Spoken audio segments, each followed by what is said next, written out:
Hello there! From behind the O line, this is Draftin, attractions around the world. Today, I'm joined by Andrew and Freddy, my drafters in chief. You ready, guys? Yes. Let's draft.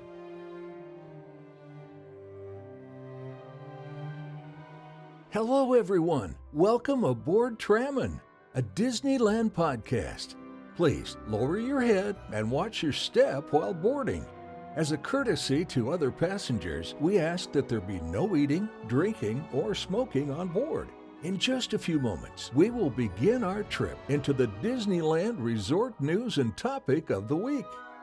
Ladies and gentlemen, this tram is ready to depart. Driver, you are clear. Welcome, everyone, to Draftin, a Disneyland and Disney parks. Not competition. It isn't? Experience? It isn't a competition? You don't like when it's a competition, Andrew. You just want to do it. Or now that I said it's a competition, it is? Well, I mean, like, there's no points real way system of saying who wins, but I do plan on winning. So, All right. It's definitely a competition for sure. yeah. I mean, once I start talking trash, you guys will see the energy I bring. I mean, yeah, may the best the best pitch win. One of those memes, I bring a kind of whatever energy to the right. draft. That's right. All right. But first, let's sign up for selective service with mousekeeping. If this is your first time here, get out of here. Go listen to Trammin, a Disneyland podcast, our bi-weekly Disneyland podcast, where Rain and I take you all through the Disneyland Resort through our eyes only. I'm mixing things up. I like it. Check out who we are on Trammin.com, where you can write in at Trammin.com/ask. You can find some lore, find some cool tiki shirts at TikiKingdom.com, and learn Freddy's more. in there. Learn I'm more in about there. what we do. Oh, yeah. Are you in the lore page? No?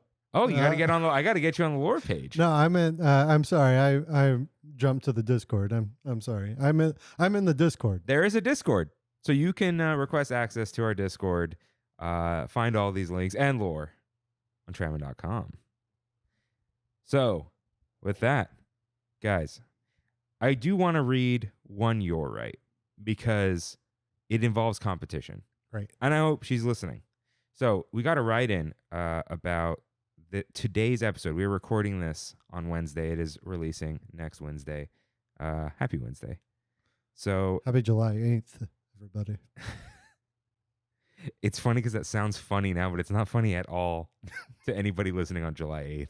Yeah. Because it's July 8th. I specialize in the jokes that no one finds funny when they're actually released. Yeah, those are my best. So, Andrew, on the episode that released this morning as of recording, I said something about the new license plate frames for the Magic Key thing. You see those? Yeah. Yeah, and I was like, I don't want one of these. And I said, maybe I'll give it away. And I said, this looks like the type of thing where you have a 2006 Honda Civic in silver, unwashed, but with like a shiny new license plate frame. And I said, like, it's a complete beater of a car, but it's probably wonderful because it's a Honda Civic. That's right. And so we got a write-in. Wonderful. From Danielle R. What's up, Danielle? OG. Trammin OG. She writes, I have a silver 2000 Honda Civic. Do I win the license plate frame for my beater car? It is unwashed, but otherwise it's a wonderful car. LOL. I think she wins. I think she wins. Yeah, for sure. Because, look, I stand by what I said. It's a great car. Yeah. I at first felt bad reading this, right? And then I thought, that car's 26 years old. That's wild. Look, it's not Dad's classic car that's like been polished and whatever. It's like, I think it's been used for exactly what it needs to be used for. All reliable. That's right. Congratulations, Danielle. Yeah, honestly, yeah. Like we're all making car payments, and you're just sitting there with your 2000. Was it 2000? 2000 Honda Civic. 26 years old. Not only are we paying car payments, we're paying for car washes. Right. Yeah. She's not. Danielle, I want a picture of the Honda Civic. We won't post it if you don't want us to. I want to see the Honda Civic. Give our best to the fam. And yeah, show us his Honda Civic. And maybe get it. It would be great to see this car like detailed. What can we get out of this thing?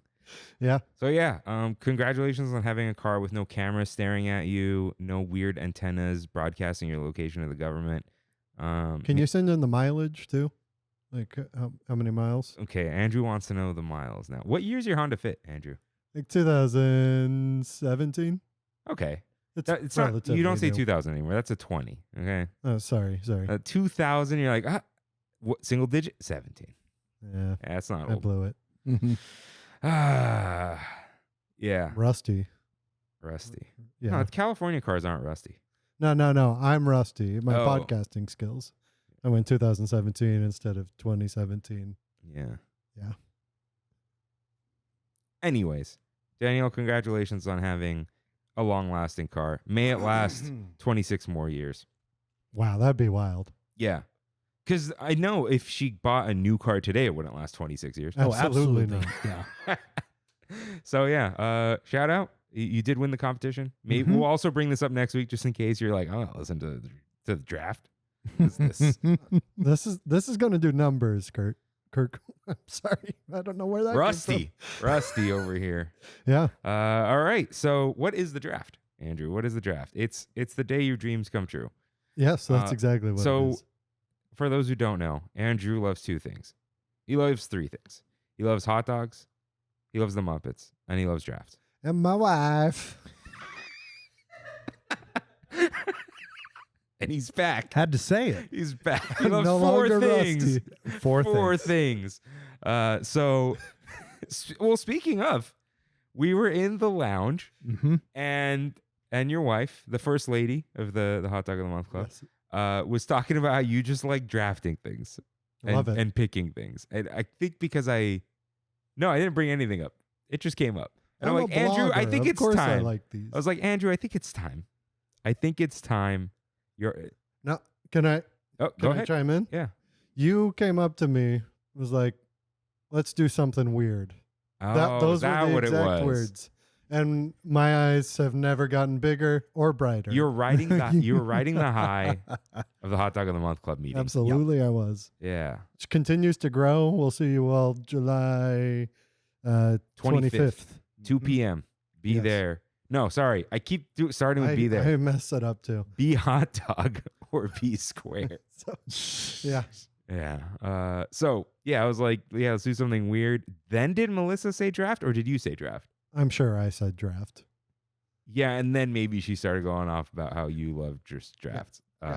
So, this came up a long time ago, and I was like, okay, we need a system of points. Who wins? And you're like, I just want to pick. I just want to draft this. Yeah.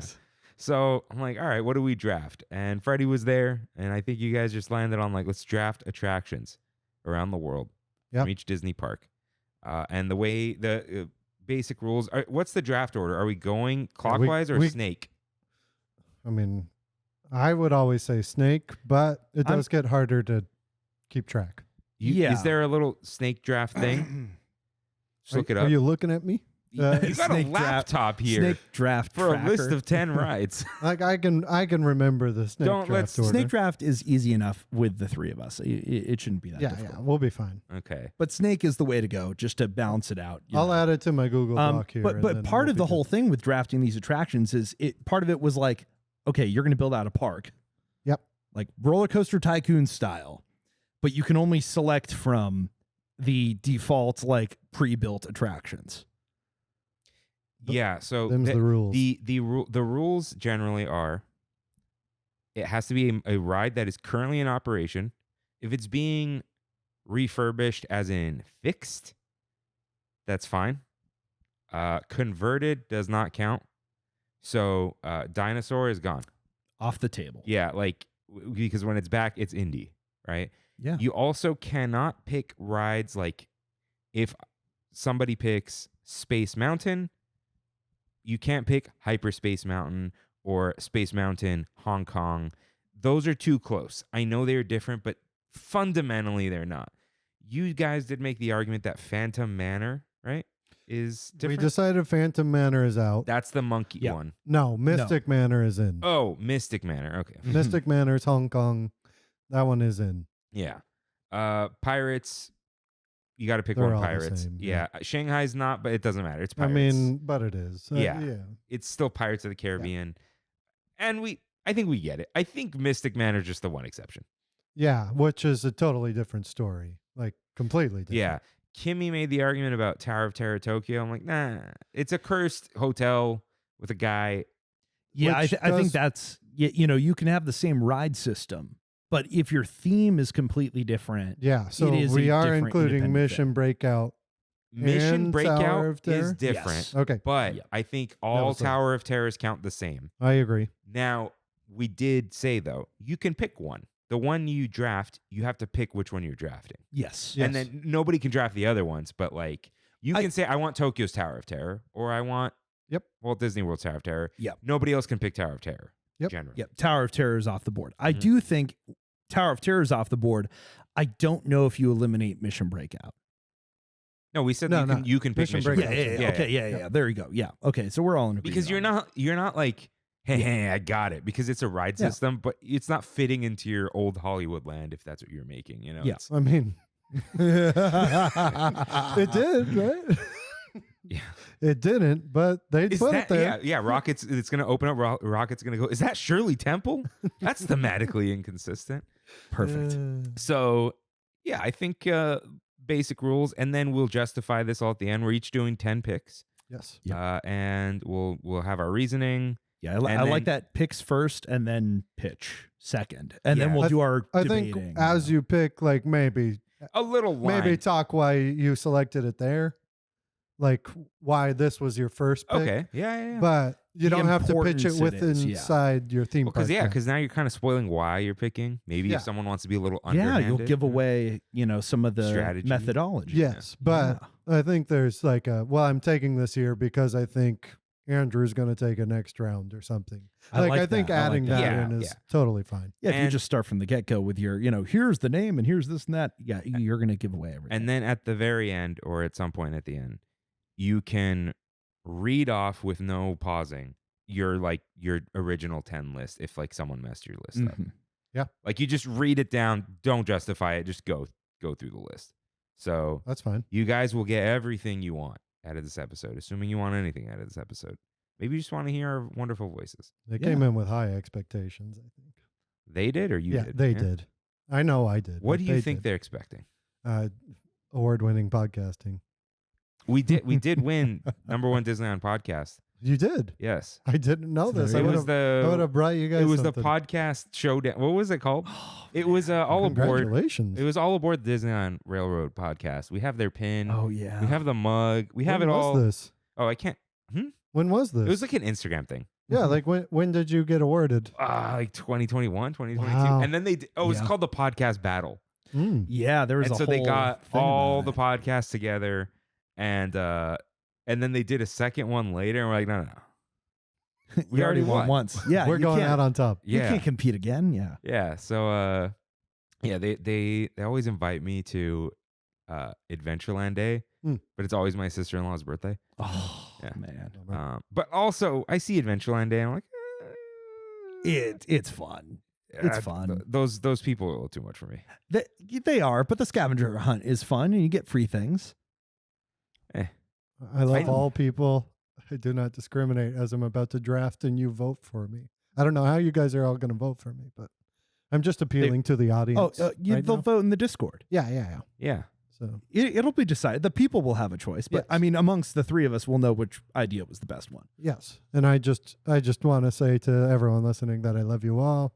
Wow, that you're all valued. Unless if you were drafting your #1 pick is Hyperspace Mountain specifically, sure. Then what are you doing?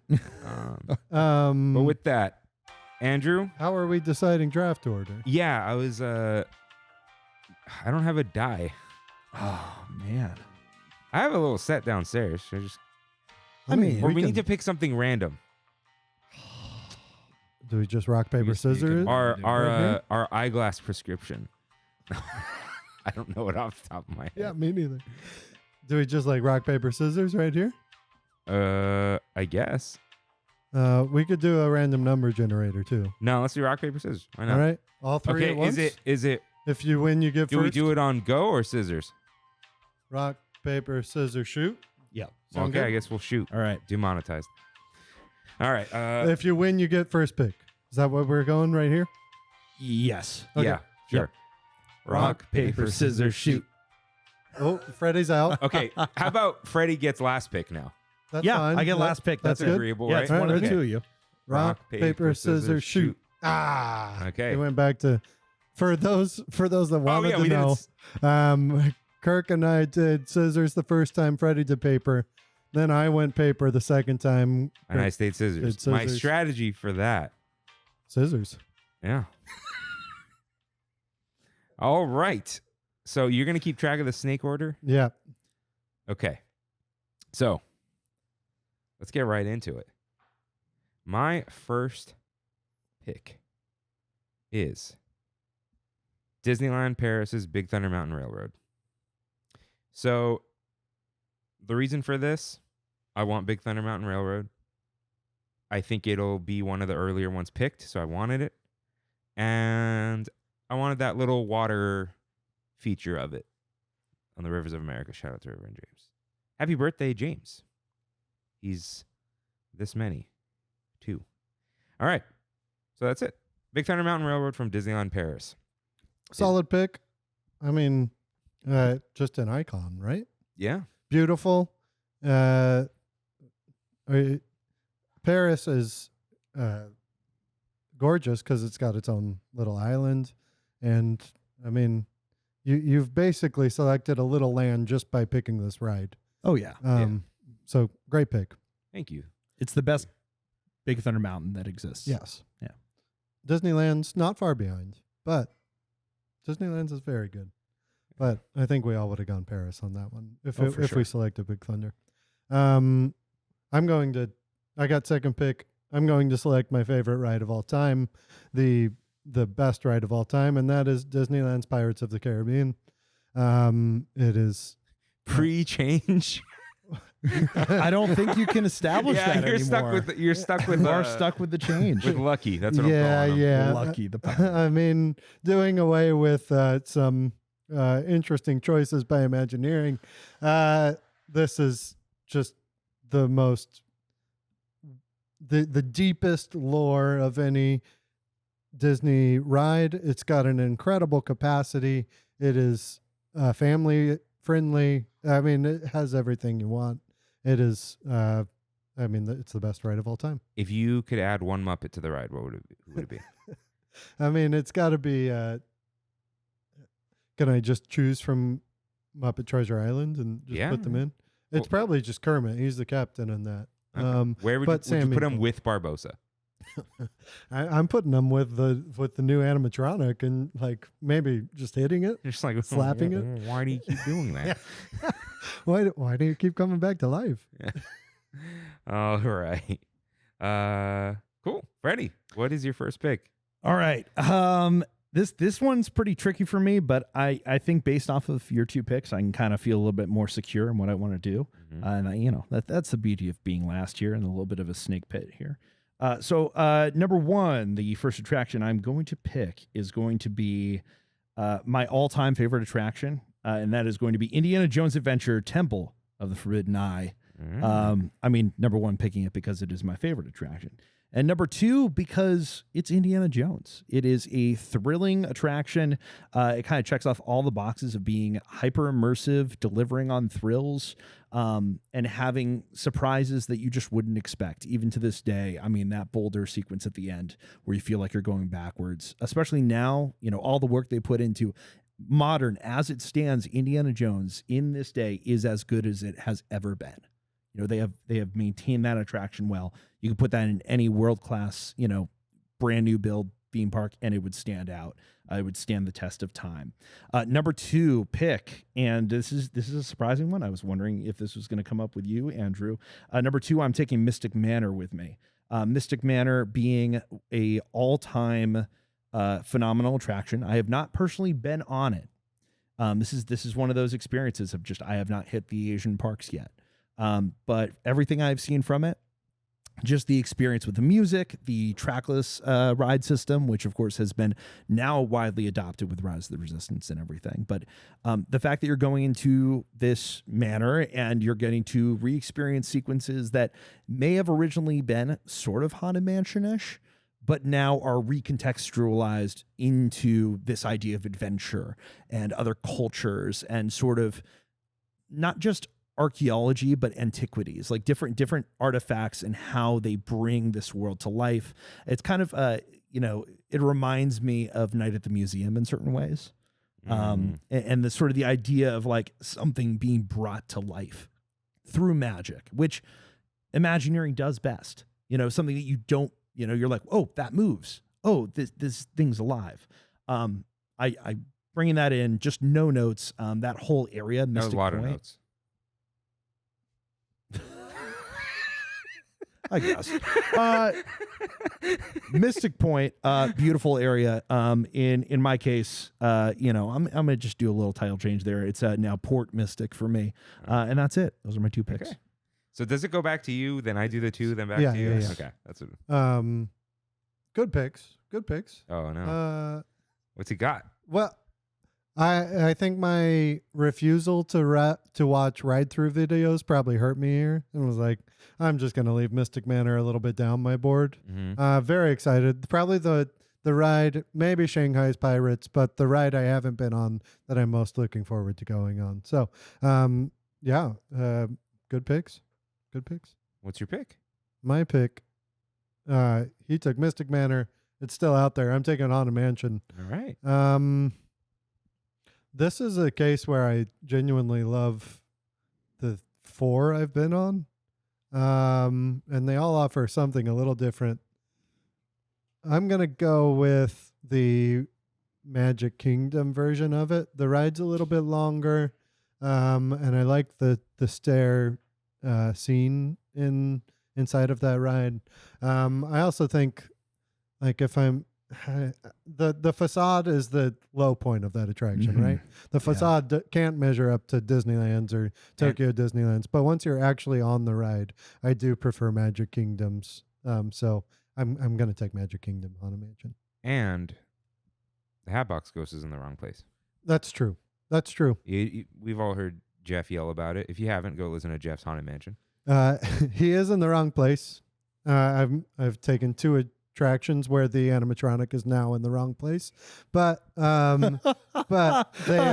the irony. But they are. If you ask someone what are the 2 most iconic Disney attractions, that's true. I think I have the 2, and I'm pretty happy with that. All right. You know, it's funny. I don't think I even saw Haunted Mansion in Tokyo. It was closed at the time. It's buried. It's like back in Fantasyland ways. It's hard to see. It's hard to do. I wonder if they blocked off a whole area. Maybe. Yeah, they probably did. They like it is like if you don't know you're walking past it, you won't see it. Okay. But it's closer to Disneyland's, and they do ride overlays on that one. Yeah. Okay. It's a great ride. Yeah. So a good pick. You got the 2 classics, I think. I did. Those are the 2 that I think of the most when I want to do like a Heart of Disneyland episode, which I think exactly. I feel like I've done that already, but who knows? Who's to say? So my next pick is the Disneyland Railroad. So 1, iconic. 2, classic. 3, railroad. It is just an old school steamer. It goes around the entire park. So it's got like this immediate kinetic energy that I can kind of have going around everywhere. Because I've taken Big Thunder Mountain from Paris, that Rivers of America, like Disneyland Railroad is going to be perfect. And I wanted those views. I wanted our Rivers of America. It's not an attraction. Obviously, I'm not stealing it from anyone, but it like starting to build that out a little bit. So I'm liking that. So I had to do it. Had to do it to him. And I got some dinos in there. Why not? I mean, an incredible ride. But what are you going to butt me with right now? You could have had this in the 8th round. Look, Freddy could have easily taken this thing. Yeah, but it would have been too early for Freddy to take it too. Look, I got my strategy, and I got another pick. Okay. You know, So he does have a second pick. He does have another one. So let's see. Let me. I'm keeping track of all these in a little table. That's nice. That's one way to do it. Yeah. So It's not the coffee table right in front of you either. no, this is a little surfboard. So Surfboard. my third pick, Matterhorn bobsleds. So I wanted the mountain. I wanted the mountain over anything. I wanted a little classic ride. A lot of thrills, right? I wanted some waterfalls, you know? So I'm taking Matterhorn bobsleds. A little painful, but that's okay. Still great, though. No pain, no gain. No gain. That's right. Yeah, that's what we say at Disneyland. So, yeah. I'm like, yeah, I'll leave it at that. I'm good. So, now it's you again, Andrew. Right? Yeah. Okay. Fun. I've got two iconic rides, the most iconic, some would say. And now I want the most iconic park icon, which is not the castle. It is Journey to the Center of the Earth in DisneySea. I'll be honest, taking this for the volcano. Like, I really love the ride. It's probably like a top 20 Disney ride in the world, but it's just the most incredible ride facade ever. Yeah. Yeah. So I'm gonna have it 100%, and it's gonna shoot off fire. Everyone's gonna love it. Yep. Probably put some water right in front of it. Oh no, I was gonna say, are you taking the fort? But that is an attraction. So yeah, it is. yeah, so we got to leave that out for now. He's referring to fortress explorations. Yeah, the SEA fortress. So I was thinking about putting this on my list. I ultimately thought I want Matterhorn for reasons unknown, which will be explained later. It's big. The journey's big. It's going to take up your park. Yeah. That's both a good thing and a bad thing. It's a statement piece, and this was like my number 2 pick. So this was like meaningful for me. You already had 2 picks. I skipped over as a like hostile maneuver because I knew Mystic Manor was going to be on yours. Okay. So I this is a trade-off. Like this is a trade-off for me of like I got Mystic Manor, which I would argue is definitely the better attraction compared to Journey. I think that's probably fair. But Journey's great, but yeah. Journey, you're getting the volcano, which is like you can't beat the background. The volcanoes everywhere. I mean, I guess we didn't say like it lead out to the draft. We're not just drafting the attraction. We're drafting like and that's facade, why I made sure to mention. You're getting the facade. You're getting the thing. And later when we get to the end of the podcast, we'll talk about how we want to incorporate things, little exceptions, little things that we need to make in order to make everything. Look, the Tram Fam has great tramaginations. And so when you say the ride, the attraction, they're thinking the whole thing. Oh, they already know. Yeah. But yeah. Anything else you wanted to say about Journey, or you're set on that? I'm good. I can't wait to see the lava monster daily as I'm doing my early morning walkthrough of my beautiful theme park. All right, perfect. All right, considering that is off the table for me, I got some nice options here. All right, I'm gonna take. Let's see. Okay, I'm going to do that. I'm going to be taking Expedition Everest. Nice. I mean, it is an iconic mountain if we're talking about mountains here, which we have been. I mean, the only thing that can make this thing better is not having Disco Yeti, which if you know the reason that Disco Yeti exists, all has to do with the thing being built in the first place. Mm-hmm. So that's like kind of my only exception here is I'm just like, if you're building this thing fresh, you're just going to let the concrete harden. Yeah, you can have the Yeti. It's okay, thank you. That's the only thing I have to say. You're allowed to fix the ride. I'm like the animatronic is freaking. Whoa, Andrew's making a face. You can argue. We can do this. This thing hasn't worked in 20 years, and you're like, well, it's good now. Okay, so but you want to know why? I'm just saying in a fresh build park. Why? No. You know why? Okay, no, wait, hold on. Let's simmer down. Okay. Simmer down. I'm okay. This is the energy I want to bring. No, this is great. This is part of the draft. This is what we want.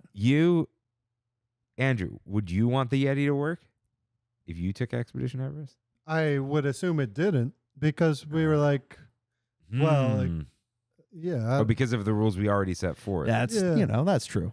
We can, but I'm willing to let him have it. I'm just saying, like, this is a dangerous precedent. Okay, you know why? It's not a changed feature. It's B mode. It's permanent B mode. But I would argue that the B mode is the attraction at this point because it has worked for, what was it, a year and a half? I don't think if Maybe we said less than that. Yeah. I don't think you would have picked something else if we said the Yeti didn't work. No, Yeah. I'd still stick with it. All Even right. then, because it's still a thrilling, it is still a fantastic roller coaster, a thrilling, well-themed, amazing queue. So how about this? Let's give it to How him. about Let's this? give it to him. How about this? Yeah. Instead, we say it doesn't work for the purposes of the game. Yeah. Okay. But his little side note. Yeah. I would like the Yeti to work and for the track to flip quicker. Like Yeah. or the park building side Yeah. notes now. Yeah, absolutely. Wait, that's kind of that's a good way. Your That's a little good way. That's a Imagineering. good way. Your Right, little right. Imagineering. And just to finish what I was saying, basically from what I've been told, the only reason the Yeti, was having all those fractures, all the reasons that they had to shut them down, they just didn't let the concrete harden. If They it's didn't sit and wait long enough if it's to let concrete, the foundation it has to actually cure go for a there. long time. They didn't let it cure. You don't pour concrete and then Yep. like if you see those empty freeways because you got to leave it for months. Patience, man. Patience. They didn't have it. Who would've- Anyway, who would have thought the cure would have been to let it cure? See, there we go. Worth it for that. All right, and for my next Debatable. pick here. By the way, round 3, round full of mountains. Good job, guys. Yeah, we all need a mountain. You need a mountain. You dude. need a mountain. Everybody You needs need a a mountain, mountain. and we all got mountains, which Why is fantastic. Why is Hollywood Studios not a great park? No mountains. No Ain't no mountains. mountain high enough for Hollywood Studios. I Or for drafting. No. All right, and next thing I'm going to be taking here, I'm going to take Tower of Terror from DisneySea, and in particular, taking the DisneySea version. I mean, you got to have more SEA in there. Now I got 2 SEA attractions in there. Society of Explorers and Adventurers. Gosh, I love them. Something I was doing a little bit. Well, I'll talk about that later. But anyway, Tower of Terror of Tokyo and DisneySea version. They do have a more thrilling version that they do year round to kind of get the students in. If it's in a new built park, I'm like, you got to keep that going. You got to keep the thrills up. From my experience, it was more tame than ours. Yeah. It By doesn't far. drop as fast. That's true. People, they're afraid that they're going to get sick on the new Space Mountain because they think it spins. It might spin. No, it's going to turn, but it doesn't like spin. You know what I mean? It's going to turn. Yeah. They're afraid that it's going to be the free spinner, and it's not. Yeah. Great pick. Maybe I don't love this is another one where it's like, don't love the ride once I'm on it, but maybe the best like story driven queue and It's a little pre-show scary of all while you're in time. there. Oh man. Like I don't know if there's one better as far as like setting up an One attraction. as an icon, like a silhouette. Oh, it's like beautiful. you kind of need those weenies, those things to draw you in, and statement pieces. Yeah. Especially when you only have like 10 things. I saw it from my room. It's great. Yeah, Beautiful. gorgeous. I love Twilight Zone Tower of Terror too. Like deserves a shout out. One of the Oh, for best sure. attractions at Disney World easily. But I see where you're going, and it makes more sense to go with DisneySea's version. So let's go, Andrew. Back to you. You're next. I am? No, you're next. You're after me is Wait, what I'm oh, saying. you He's know what? I processing. put- He's processing. You're after me is what I'm saying. Yeah. So I'm Wait. big. I'll do Peter Pan's Neverland Adventure then. Nice. That was I was thinking about that one. I don't want to. I don't feel like this is spoiling much into where I'm going with the park, and I'm a little more free flowing. I think my strategy might be a little less strict than where you guys are going, but I think I need a gateway to a fantasy, and running from Journey into the mountains of Peter Pan's Neverland Adventure makes a lot of sense to me. Also, just the happiest ride of all time. So much fun. Anyone who goes on it is smiling the whole way through. So Nice. So yeah, you're right. It was so much fun. I think it's my favorite Fantasy Springs ride. I like it more than Frozen. Wow. Frozen is cool, but it's just better Epcot Frozen. It's not. Mhm. we'll save it. It'll Okay. probably get picked. All right. Definitely save it. Yeah, because I'm talking about Frozen, not Peter Pan. Peter Pan's great. It's Yeah. so fun, and I also very much understand why people get sick on it. Yeah. Yeah. Yeah, unfortunate. It's too bad. So my next pick, Radiator Springs Racers. Good pick. Nice. So See where you're going here. dude, as taking the whole ride into account, Yeah. it's absolutely beautiful. It's a set piece, and it's a great ride. I mean, what can you say about that? You know, it's Perfect. it's 99% perfect. What's the 1%? I think the interior Radiator Springs could use a couple more inches. You know, like it's. Yeah, I agree with It you. could use a little like sprucing up. It's too. funny because you to get there you had to walk through the real thing. It was Mhm. way less impressive when you drive through the miniature version. That's true. Yeah. No, an incredible ride. Three attractions in one. You get the joy ride, the dark ride, and then the thrill ride.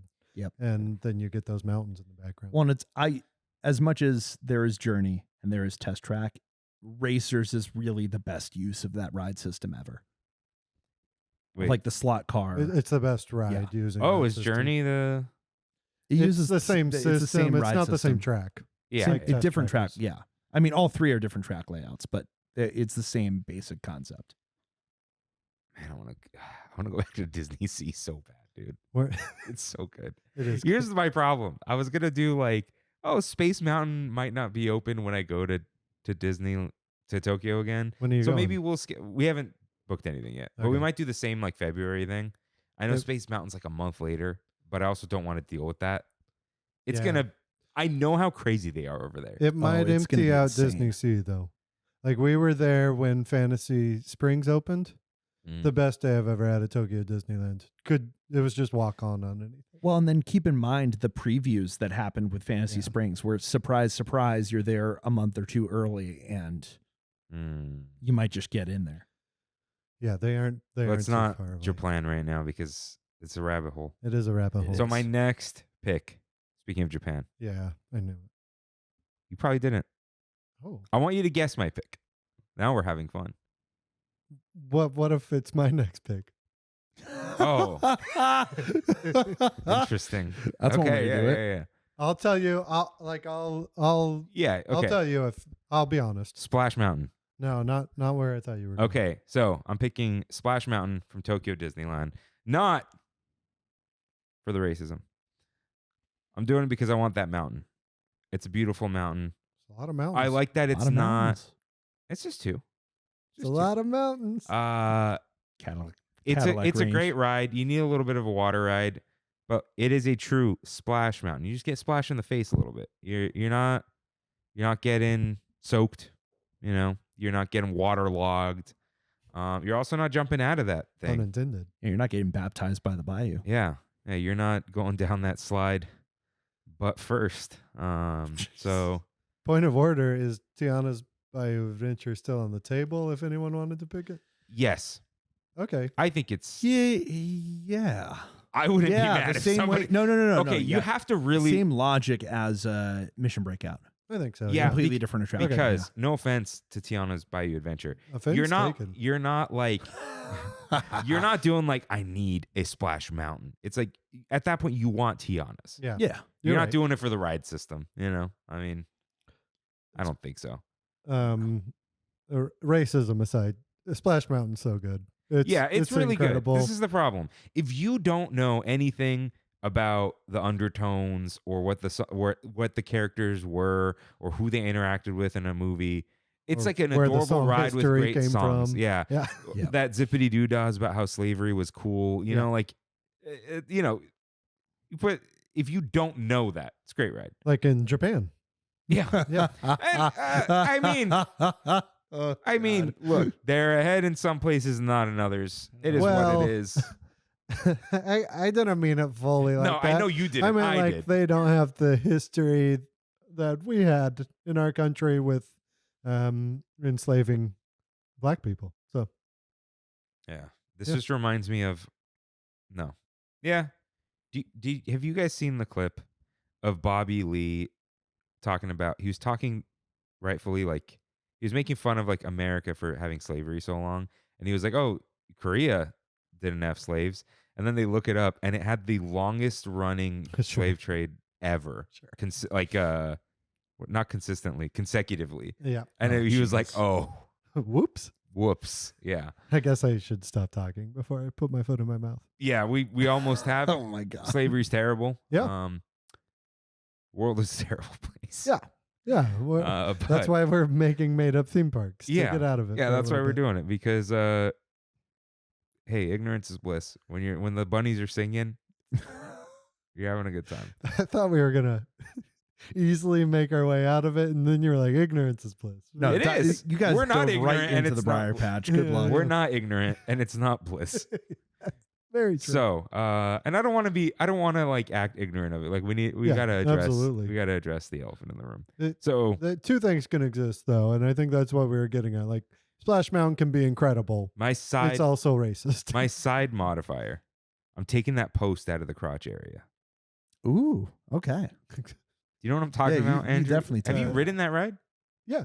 Yeah, there's a post in between your legs. You were not speaking in metaphors or no. There is, no, the literal. Okay. Yeah, the literal. Yeah, I would not make crotch metaphors. Yes, this is a family show. You're only is talking the ride literally about crotches. Yeah, no, I'm talking about the ride vehicle. Yeah, you're talking about literal crotch areas that you want to take the post out of. On the ride log. Thank you, Kirk. All right, your logs have been modified. Congratulations. Don't modify my logs. All right.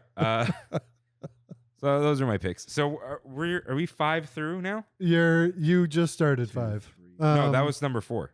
No, we're all 4 through. No, you just started 5.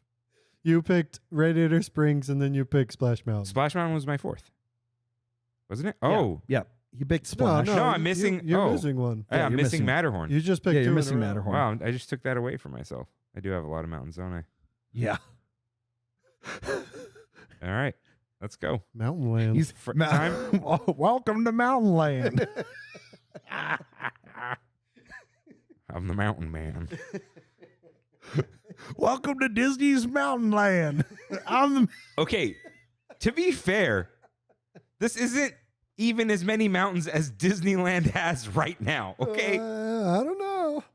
They do sell a lot of mountain merch at Disneyland. I'm just saying. I don't have Space Mountain. Disneyland does like 35 rides and 5 mountains. You have 5 rides and 3 mountains. Okay. The proportions. And the mountain range. You have 4. And a mountain range. 4, yeah. Okay. 10% mountain. Okay, so you have one more pick. No. That was, I forgot to write it down. So now it's Andrew's turn. Wait. Doesn't he do a second one and then I did racers and racers. Okay, races. Got it. Cool. Crying. I just wanted to make sure. Crying in the club. Okay, I'm gonna take Enchanted Tale of Beauty and the Beast. Excellent. Excellent choice. I need a castle. That's a beautiful one. And it doesn't need to be the focus. Like it can sit off in a corner and look beautiful. And one of the best dark rides in the world now. And it's stunning. It is it's a Beauty and the Beast ride. Why did it take so long to make a Beauty and the Beast ride? But this is a great one. Okay. I don't know what to say about that. It's a great ride. Yeah, thank you. I thought about it a few times. I thought that's where you're going instead of Splash Mountain. I do think the queue is kind of better than the ride. There's one scene in the ride that I don't really like that much. Which one? Something there. Is that the song? When Belle's behind a tree? Yeah, and it goes on for too long. It does. But it's because the ride's very short. It's not that short. It's like 7 minutes. It's short in terms of a number of scenes. So you got to make them last. Yeah. Because even the dancing finale seems like it's twice as long as it's supposed to be. But they're like, hey, really enjoy this right now. Yeah. Like they kind of start the song again almost. Yeah. Yeah. Yeah. No, I think there are some flaws for sure. But as like a whole package, it's pretty stunning. If you have the opportunity to pre-book this, I recommend booking it at night. The queue at night is crazy. And I walked out during fireworks, which is 5 minutes long. Right. So that was also great. But anyways, Freddy. All righty. All right. I got some good ones here. All right. I'm going to be picking Anna and Elsa's Frozen Journey from DisneySea. Told you someone was going to bring it. It had to be brought up. I mean, I needed a fantasy area as well. I mean, it can't just be all jungle as much as, you know, I wanted to. But I also really loved the original concept that DisneySea was going to do of a whole Scandinavian port. So I really think it's a shame that like Fantasy Springs is like, here's Frozen, little tiny area and just some restrooms. So, you know, we're going to do a good restaurant too. Yes, they do have the restaurant in the castle, which is cool. And they have the fully built out castle where the other ones just have the miniature. It's beautiful. So there's trade-offs there and everything. Can I defend this ride for a second? Please do. Yeah. Not to give you too much credit or anything, but this is taking some Trammin. You guys have called this like a plus version of Frozen Ever After. This is so much better than Frozen Ever After. This is like a top 5 ride in the world for me. And I've never seen a ride be able to put the rider in the view of the camera. Like the guest is the camera in this movie. So you're moving from scene to scene and you can watch this scene end and you're transitioning into the next one and you can view both at the same time, but it's purposeful and it's like beautiful. Like you can see Anna be very excited in the art gallery while Elsa is like contemplating her existence and about to build an ice castle. Yeah. And I think that is brilliant and stunning, and like and not to mention the animatronics that are unlike anything I've ever seen. So yeah, this is my favorite Fantasy Springs ride. So yeah, I love it. It's the one from a technical standpoint that they are just pulling tricks out that they've never done before. Yeah, and that they just are blowing people's minds with that. As much as maybe Peter Pan's Neverland Adventure is like a more complete holistic experience in terms of just one package, and it's happier. Yes. Yeah. I mean, the Frozen story versus this, you know, for the most part. And I think that's the only thing that maybe is the difference, because you think Frozen Ever After as an attraction is also much more of a celebratory thing, but it also has the downside of it's just Maelstrom reskinned as this thing. And so you have, you know, part of it is just anchored by that, where this gets to be purpose built and has all of these amazing effects. You know what I think? This is, John, wake up. This is like playing Kingdom Hearts 3. You're doing this Frozen story again, which they do like really well. You go through the whole movie, but it's a movie ride, right? Whereas like Peter Pan is not.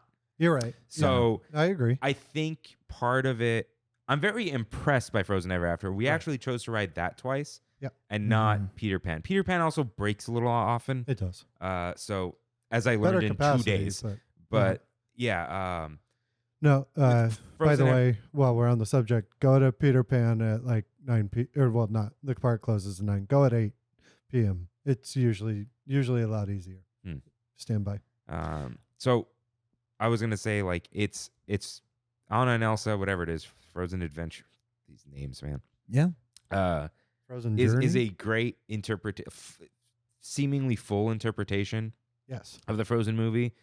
It's like super impressive. You're right about the camera thing. I didn't think about that.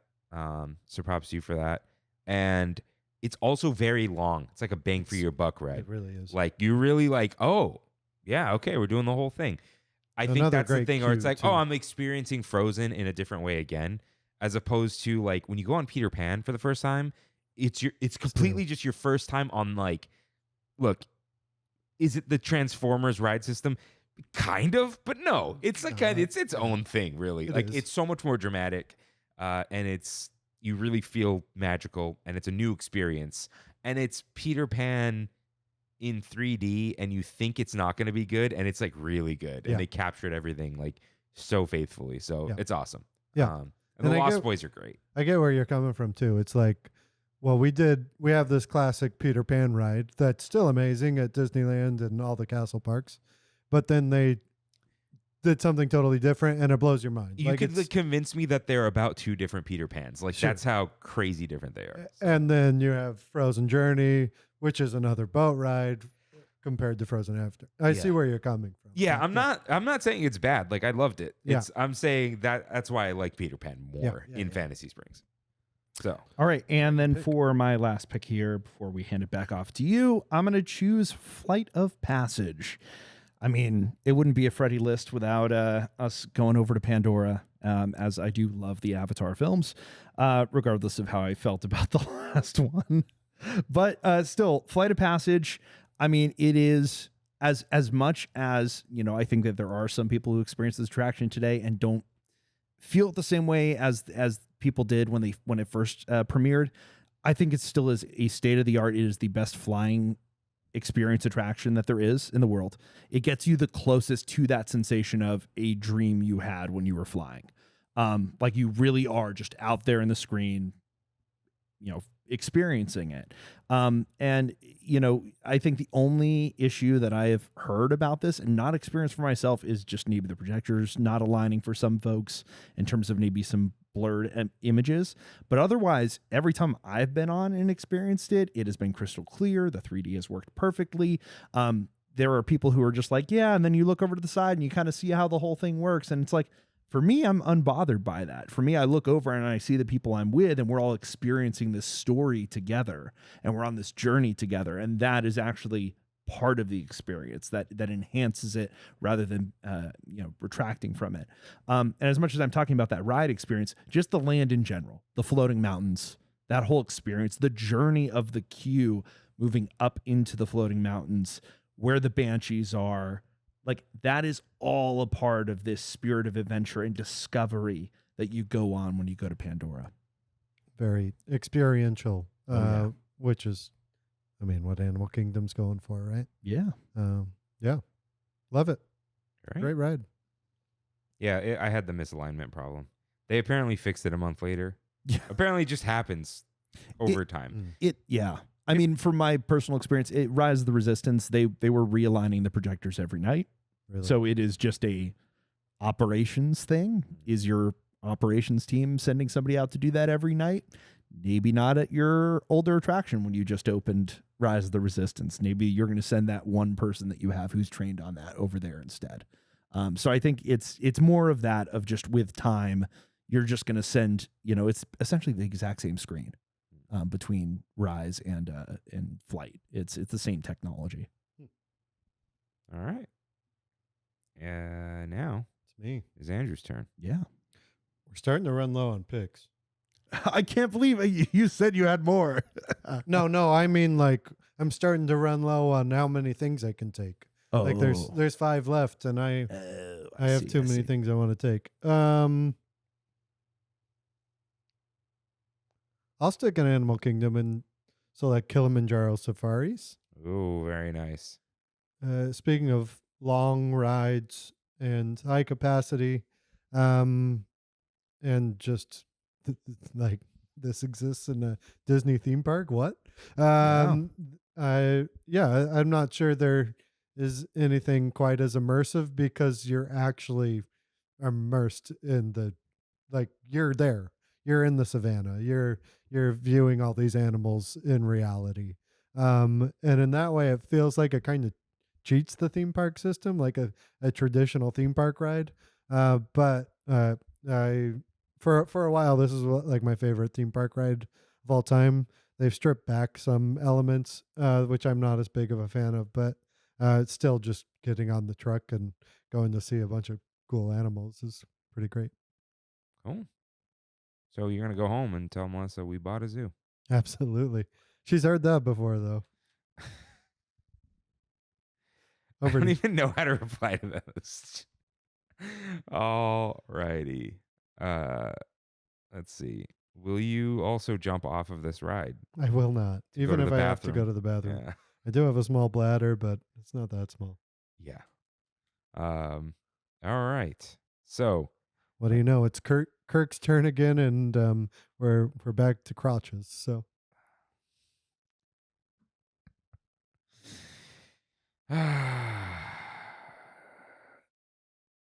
well, I guess we will pull the belt through the loop. I'm taking Soarin' over California.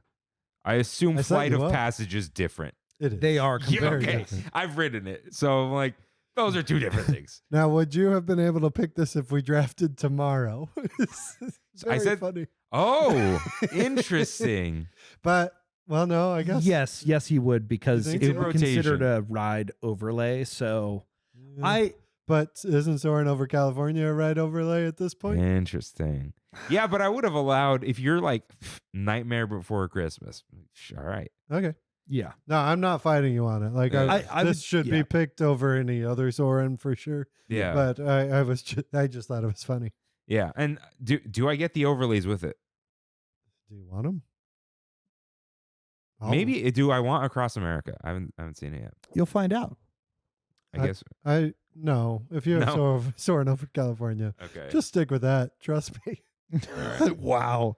I like Soarin' across America. I don't like Soarin' around the world. No, I don't. Yeah. Soarin' across America is not nearly as good as Soarin' over California, in my opinion, but it's much better than Soarin' around the world. I'm looking forward to a new experience. Yes. That's the thing. And the fact that they did go out there with a helicopter Yeah. and some drones. I think I was telling Kirk and Kimmy earlier, like, just make it through the first 3 scenes and then you'll love it. So Cool. See, Um, that's all I needed to know. Yep. All right. But you know, you picked it. Nice. I did. I love it. it's so I love good. it. I needed something a little different. I've had a lot of thrills. Mm-hmm. I Thrills. need You need a family ride. yeah. But I'm gonna take another family ride. What are you taking, the California Adventure one, or are you taking the Epcot? Oh, that's a good no, idea. California Theme, yeah. Adventure one. Yeah. All right, I'm cool. taking Okay, smaller capacity, but by how much? Wow. Is The there whole theater. the whole theater. That's fine. Okay. I want that building. Okay. I don't Mhm. want No, you want. I you don't want want the land pavilion. I you want love the hangar. I love the land pavilion on the side, but no. Don't tell Kirk, everybody, but he's right on this one. So Why? you chose right. Oh, you heard chose nothing. You correctly. heard- You Oh. heard nothing. Yeah, I don't need the capacity. No, I mean, What do I care about the capacity? I can go on whatever I want. It's my park. all right, Bob Iger. Not anymore. You mean Josh tomorrow? No, I meant Bob Iger. Okay. All right. Yeah, because Bob Iger doesn't care. Homie About Josh just park released capacity. $60 tickets. He's yeah. the homie for everybody. Okay. So my next pick, Jungle Cruise. So I want another easygoing ride. You got me. You got Did- me. I This is the sunk- I first sunk time your I was battleship? sniped. Yep. You got me too. Yeah, That's my I next was. pick. This was like gonna be. This wasn't on my list that I typed up. And I'm like, I think I want it now. You know what? That's good. That's You said why- Kilimanjaro You saw me Safaris, move in for safaris. Yep. and I'm Yep. like, I Nope. do want it. I Nope. do want it. I want a little narration. That was the pairing for me right yeah, there. I want a little bit of like foliage, little cover. You know, maybe it's a little thematically inconsistent with what I'm going for, but I want it. I want Jungle Cruise. I want the jokes. I want a easygoing boat ride because this is going to be a very scary theme park in like another pick maybe. So yeah, I'm going with that.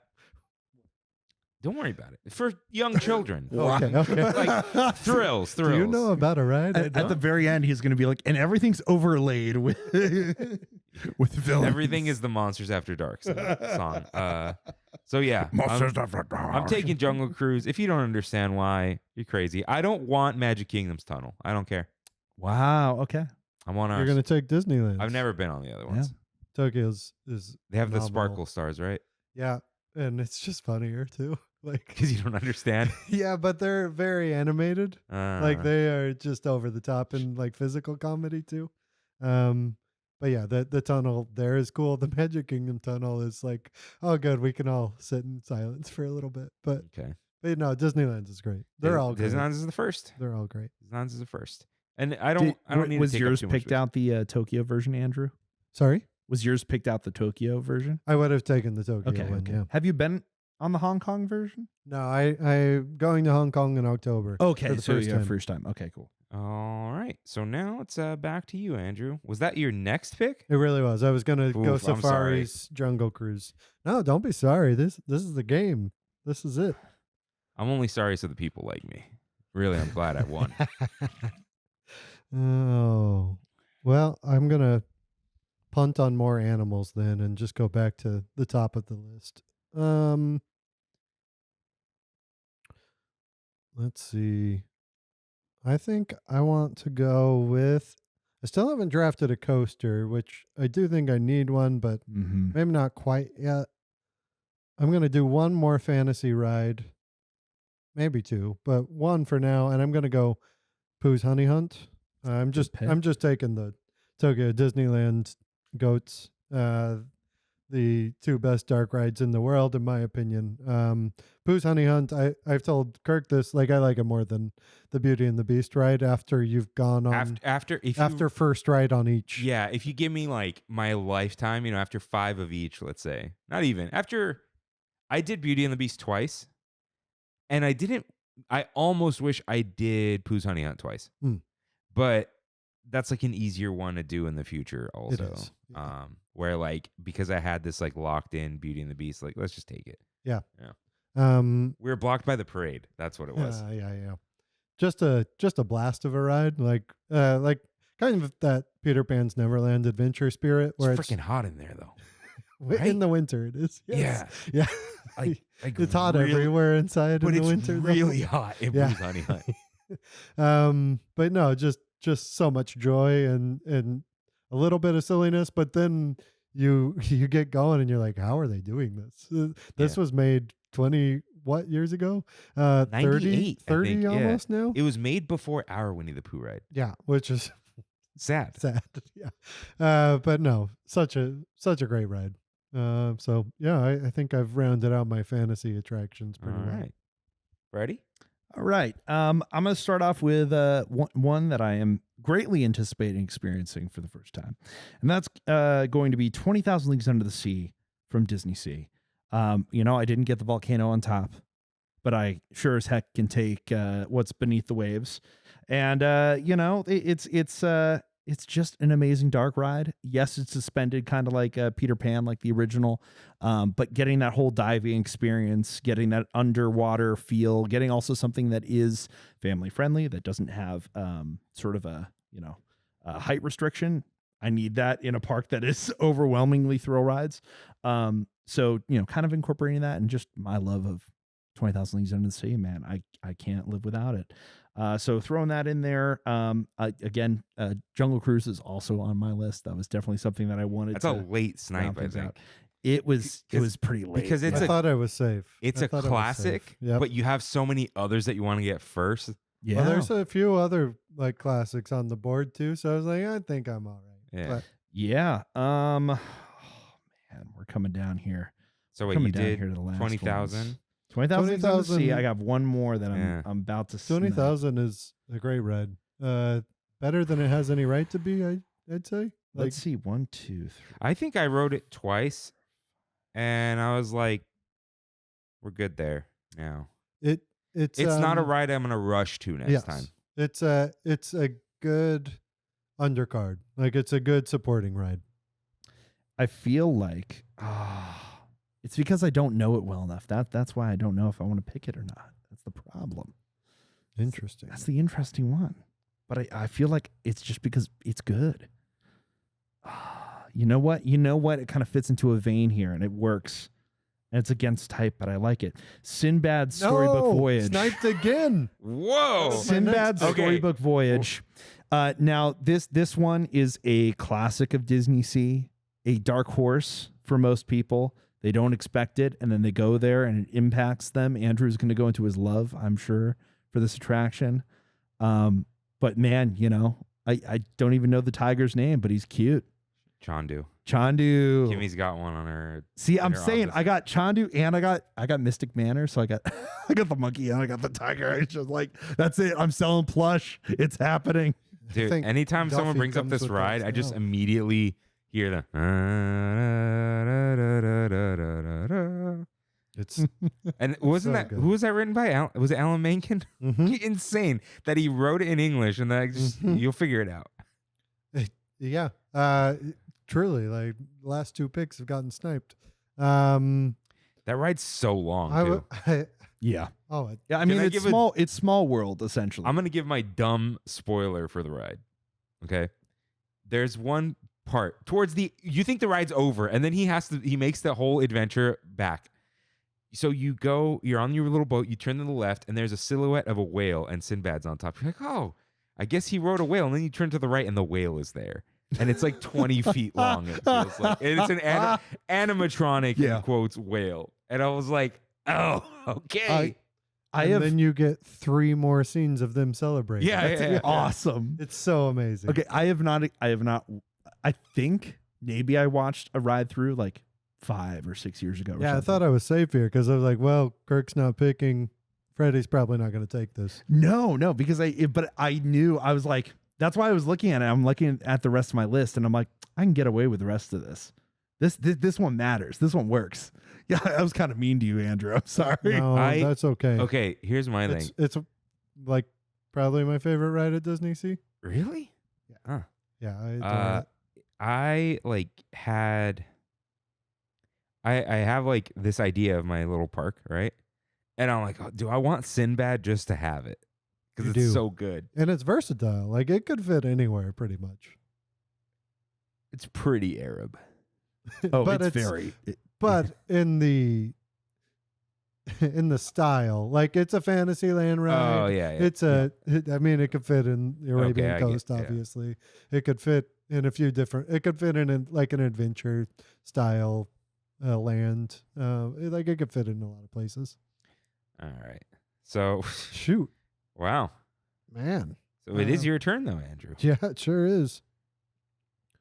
Like I felt so good after the first 5 picks, 6 picks even, and then this round has just crushed me. All right, let's see. Do I throw caution to the wind and just be like, I'm just taking the best rides now? You have like 2 more picks, right? I have 3 more. 3 more. Okay.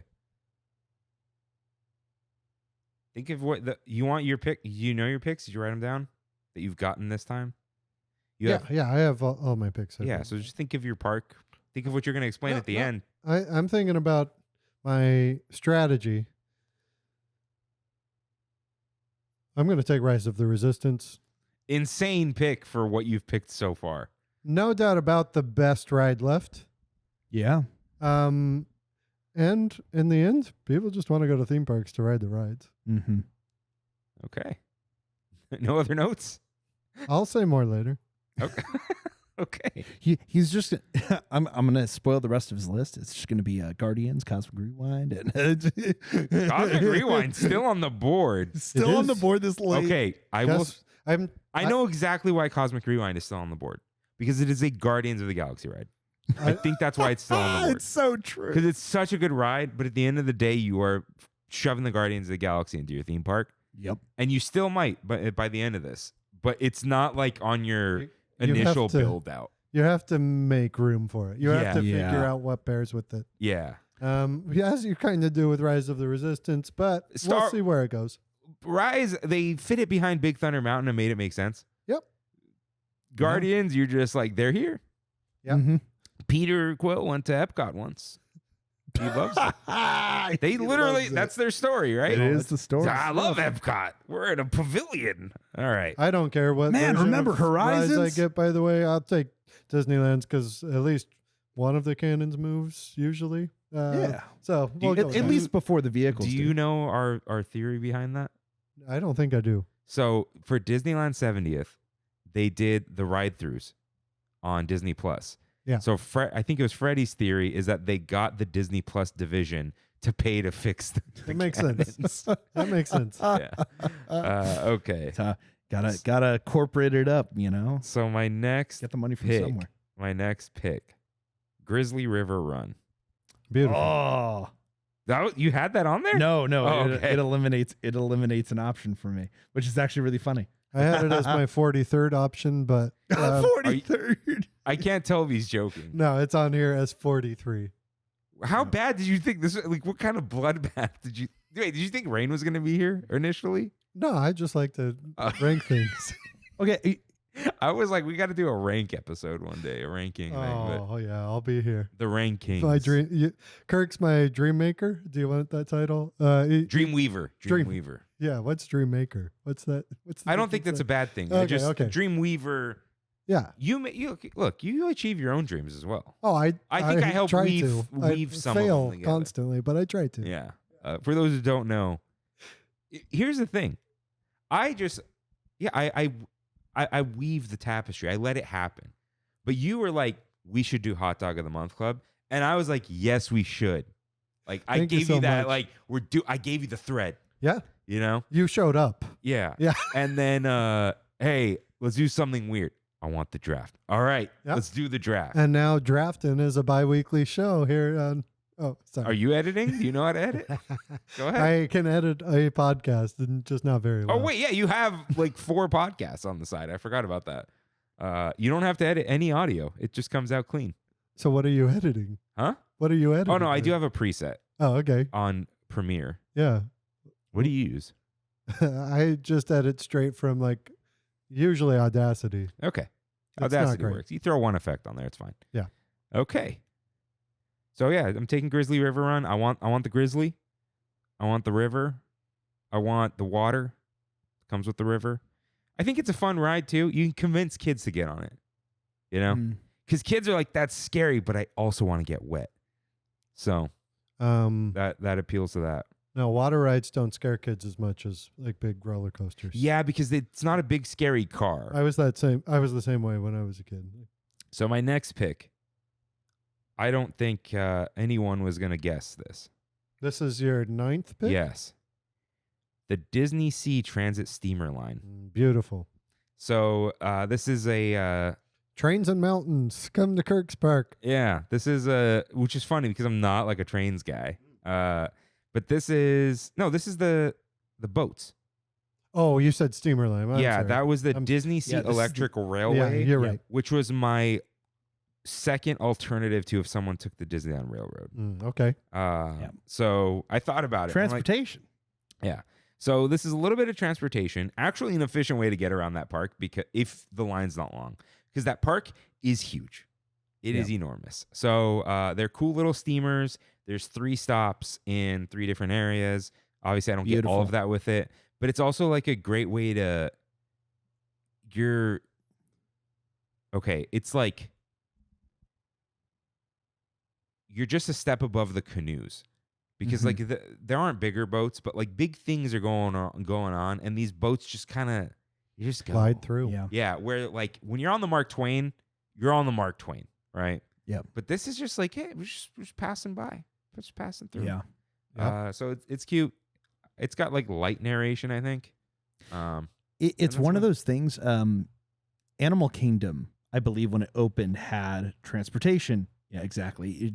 Like this, and it's really sad that it doesn't, because sometimes you're on one side of the park trying to get to the other. You're like, man, I wish I could just sit down in this hot. Why did they get rid of it? I really think it just nobody goes there. I think it's just operations. Had to do with the water for a bit, but I can't imagine that's the problem anymore. No. And, well, now they use it constantly, and they just put characters back post-pandemic. They just put characters on boats just to they still do. Hey, listen, the little Tarzan boat that goes by, it's pretty cool. Yeah. Wave to them. That was fun. They play that. the music and everything. Yeah. So, yeah. So those are my 2 picks. I want a way to get around, and I didn't want to pick the canoes. I almost picked the canoes. Let's be real. I thought this would be cooler. Canoes are great, but I think you went with the right move. Yeah. You can't get off the canoes at different stops. That's the problem. Boats that connect the whole park are just a wonderful thing. Yeah. Man, I'm stumped because you guys took the animal picks. Wow. You need something with animals? I do, but I don't. Zootopia. No, I could not. Don't give them suggestions. I'm not Don't come taking for this Zootopia. option. I don't want that ride. You don't want Mickey and Minnie's Runaway Railway, but with cops? I don't want Remy's Ratatouille Adventure, but with cops. No, I don't. And I hope it doesn't come to California Adventure too. Well, I'm on the subject. It won't. I think Freddy's just all in on Avatar. I think it's Avatar. If they're doing behind the scenes at Imagineering and Pandora is still on the wall. Lots of things are still on lots of walls. You take a picture every day of a wall, Freddy. I'm not going to argue about if it's going to be Avatar or not. I think if they were going to do Zootopia, they wouldn't do this ride because, one, too big. Two, it is literally Mickey and Minnie's Runaway Railway, like the same layout. So they would just do some other Zootopia thing.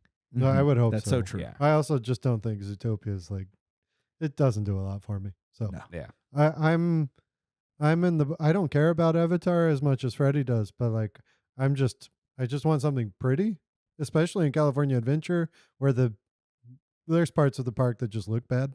So just give me something pretty. I don't care what the IP is. It doesn't matter in California Adventure anymore anyway. Freddie, if you can curl a monkey's paw right now and give him something pretty, there's going to be something pretty. No, but that he's not going to like. What's it going to be? Oh my God. I don't. He would take putting me on the He spot. would take the Encanto Casita. I would. A Moana 2 ride. Moana 2. Oh, man. It's Moana, but it's 2. Moana 2. Okay, I'm saying that a Moana attraction using the Pirates Shanghai system, if they weren't going to be using that already for the Pandora ride, would have been sick. But the monkey's paw curls and the Rock is in it. Like, I mean, it's he was live going to be in it. It's the live action. No, not the live action. Just like Moana, Shanghai. Yeah. Oh. Okay.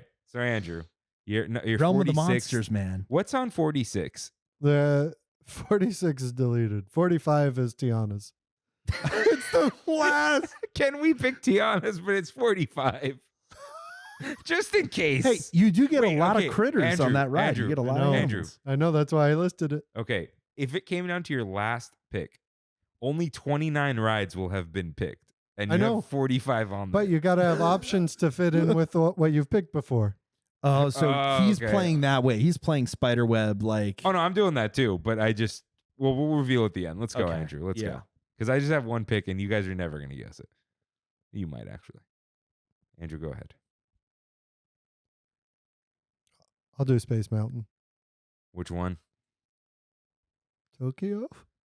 It's closed. I know. I'll take Disneyland's. I just thought I was wondering if I could see it's just a little scratch on the side. We'll put that. But Disneyland, yeah. Yeah, with a plan to refurbish it in a year to make it Tokyo's. Beautiful. Would you have taken From the Earth to the Moon if it was around, if it wasn't Hyperspace Mountain? I would. Over, like instead of? Like, would you take the original French one? Or were you just like, no, I want the Disneyland Space Mountain? I think I want the facade. I think I want the Space Mountain facade. Oh, yeah. The white. Okay. Yeah. I do think, like, I'm very bullish on the Tokyo one. Oh, yeah. I think it's possibly going to be the best ride in the world when it debuts. Yeah, because it's Guardians without Guardians. And it's The budget. the budget is insane.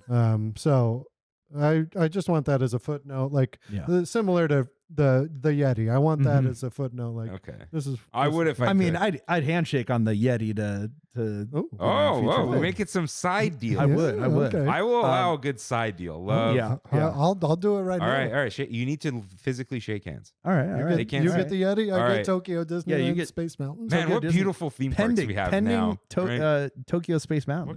What can I fix? Wow. Yeah. Well, I mean, we'll. You know what? When we end, I'm keeping the Amazon dinosaurs pasted to the wall. The the pasties. Okay. Jeez. Those are different things. I You think of window decorations. Anyways, the Discovery Mountain like facade or whatever it is of Paris, though, I would have taken that. Like if it was From the Earth to the Moon, if they restored Disneyland Paris' Space Mountain, Hyperspace Mountain in Paris was when Anna and I went on our honeymoon. That was my favorite ride in Paris. I did not expect that going to Paris. Yeah. I was like, oh, it's going to be Phantom Manor, hands down. And then I went on Hyperspace Mountain and we did a barrel roll while shooting down TIE fighters. And I was like, I'm sorry, what? Yeah. It gave me more feelings than Rise of the Resistance does. And that's crazy. But overall, Hyperspace or Space Mountain in Paris is incredible. The facade, everything. I'm so glad they did all the work on the outside to make it so that the mountain lasts for a long time. Could mean that they're going to get something that's not hyperspace in the future. Fingers crossed. All right. Anyway, good pick. Good pick on getting your Tokyo Space Mountain getting built there. It's going to be phenomenal. Can't believe I got away. It's going to be the future of Tomorrowland. It's going to be beautiful. I'm just happy to have my giant moves as fast as a jet Yeti. That's awesome. That's all I want. Okay, and for my picks here. All right, you know what? I'm gonna take one of these because it's gonna make me happy, and that's it. All right, I'm gonna take Walt Disney's Enchanted Tiki Room. Nice. Beautiful. Very nice. You know, for a guy who likes tiki, gotta bring it back to where it all started, with Walt Disney's original. And there's just something about bringing in the magic of Walt Disney's Enchanted Tiki Room, just the surprises, all that stuff, and the simplicity of it, as well as just, hey, get out of the sun, get some air conditioning, get some Dole Whip. We're going to have all the types of Dole Whip available before you get in here. All of it. It's all there. You want orange, you want pineapple, whatever you want. We got it. Melissa's in love with the Pog one right now. Oh, at Trader Sam's. Trader Sam's. I want that. I kind of want that cup. We have. It's good. I It's got good you. cup. We have so many. Yeah, because it just comes with it, right? It does. It's just like the Matterhorn ones that they were giving away before. Yeah, just collectibles. I wish they were glass. Me too. They're so nice. We're so close to Tiki, to Trader Sam's Mai Tai glasses. I know. Oh, I wish they made those. Anyway, Walt Disney Enchanted Tiki Room. You got to have it. And for my last pick, it's so hard between these two. But you know what? I'm gonna do one for the magic to kind of round things out here. And it's actually a little bit of a surprising one. I'm gonna pick the Sailing Ship Columbia. And Sailing Ship Columbia was actually the last remaining Disneyland attraction that I had never done before. Like it was the only thing that I had not done. When? Up until like a few years ago. And then I Post went on with COVID? Anna. Yeah. Okay. Wow. Like so I just this had is never like been some on it. crazy Trammin lore. I brought up that this doesn't have to do with you specifically, but I kept saying like Sailing Ship Columbia. Kimmy had never done it. Rain had never done it. Listeners like, yeah, I've never done Columbia. Because the Mark Twain does come around more because Columbia is often gone. Right. It doesn't they both just rotate throughout the day. Like they just follow each other. But I love the Columbia. And the first time I went on it was like 2012 or something. And I'm like, what's everyone doing? Yeah, I'm really surprised crazy. to hear this. Yeah. Yeah. But Freddy's, you've always been Disneyland guy, but you're like, you're in the weeds. It's a bunch of things, and it plays into the overall, pitch that we're going to go into later. But it's the whole, first, ship to carry the stars and stripes around the world. The whole idea of circumnavigating the world, like the whole global thing. Like it just that plays into it. And I just wanted a big ship that kind of is going around your park, and you got those sails kind of going around. Something that you're looking at that you look through the trees of the jungle and the canopy, and you just have that thing moving. And it does give you something that, hey, I can have a stop here on one side and I can have a stop on the other. And you do get that sort of port of call nature of like, it's going to go by these different areas. Themes, theme well. Imagine if you were in Tokyo DisneySea and they had a large enough space going around Mount Prometheus, and the guest walkways make that impossible. But imagine you had the Columbia sailing around that thing. That would be crazy. Yeah. Great pick. Yeah. Very Great. nice. Great. Like this is, in terms of this thing, your last two picks are like Kirk picks because I'm picking random crap. Yeah. And no, I was saving some of the soul for I'm like, all right, we got something that's not, a big thrill. One of the things when you took Grizzly River Run, I was at one point debating, did I want Roaring Rapids from Shanghai, which I completely forgot about Adventure Isle in Shanghai, which has Roaring Rapids, which is again like Grizzly River Run level of like, hey, we need a big water ride.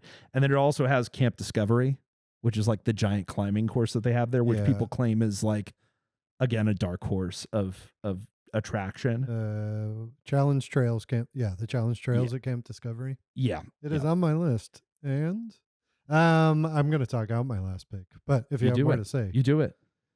Okay, here's where I'm at. I don't need Cosmic Rewind because I just got Tokyo Disneyland Space I forgot that we made that crazy deal. So I think I'm good there, but it was a consideration. I could continue the space theme and pick the incredibly refurbished and like I don't know how they made it this good Buzz Lightyear Space Ranger Spin in Magic Kingdom, which is like honestly I don't understand. You don't want the Ant-Man one? I do not. You don't have a you don't have maybe a if I had taken Cosmic Rewind. You don't have a Muppet ride yet. I don't. That's crazy. I still won't. I am afraid. No, you just have a kiosk with Apple Vision Pro playing Muppet Vision 3D. That's right. Yeah. Like you guys, I love a boat. So I'm tempted by the Mark Twain. And then there is the Challenge Trail. That's kind of where I'm at. Country Bear Jamboree is my favorite, like ride or soul that, like a heartfelt ride that hasn't been picked. I'm just not sure where it fits with what I've got, so I'm gonna leave that. I'm gonna go Challenge Trail. Something. Let's get on our feet. Let's go do something. There's some great rock work around there and a lot of kinetic energy with the water around. So yeah, I'm gonna go Shanghai Disneyland's Camp Discovery Challenge Trail. Okay, you haven't been there. I have not. Maybe someday. Shanghai Disneyland. What is it? Camp Discovery Challenge Trail. Yeah. Although depending on, I mean, first off, you get a giant mountain. Yeah. That is like the icon of that whole adventure aisle.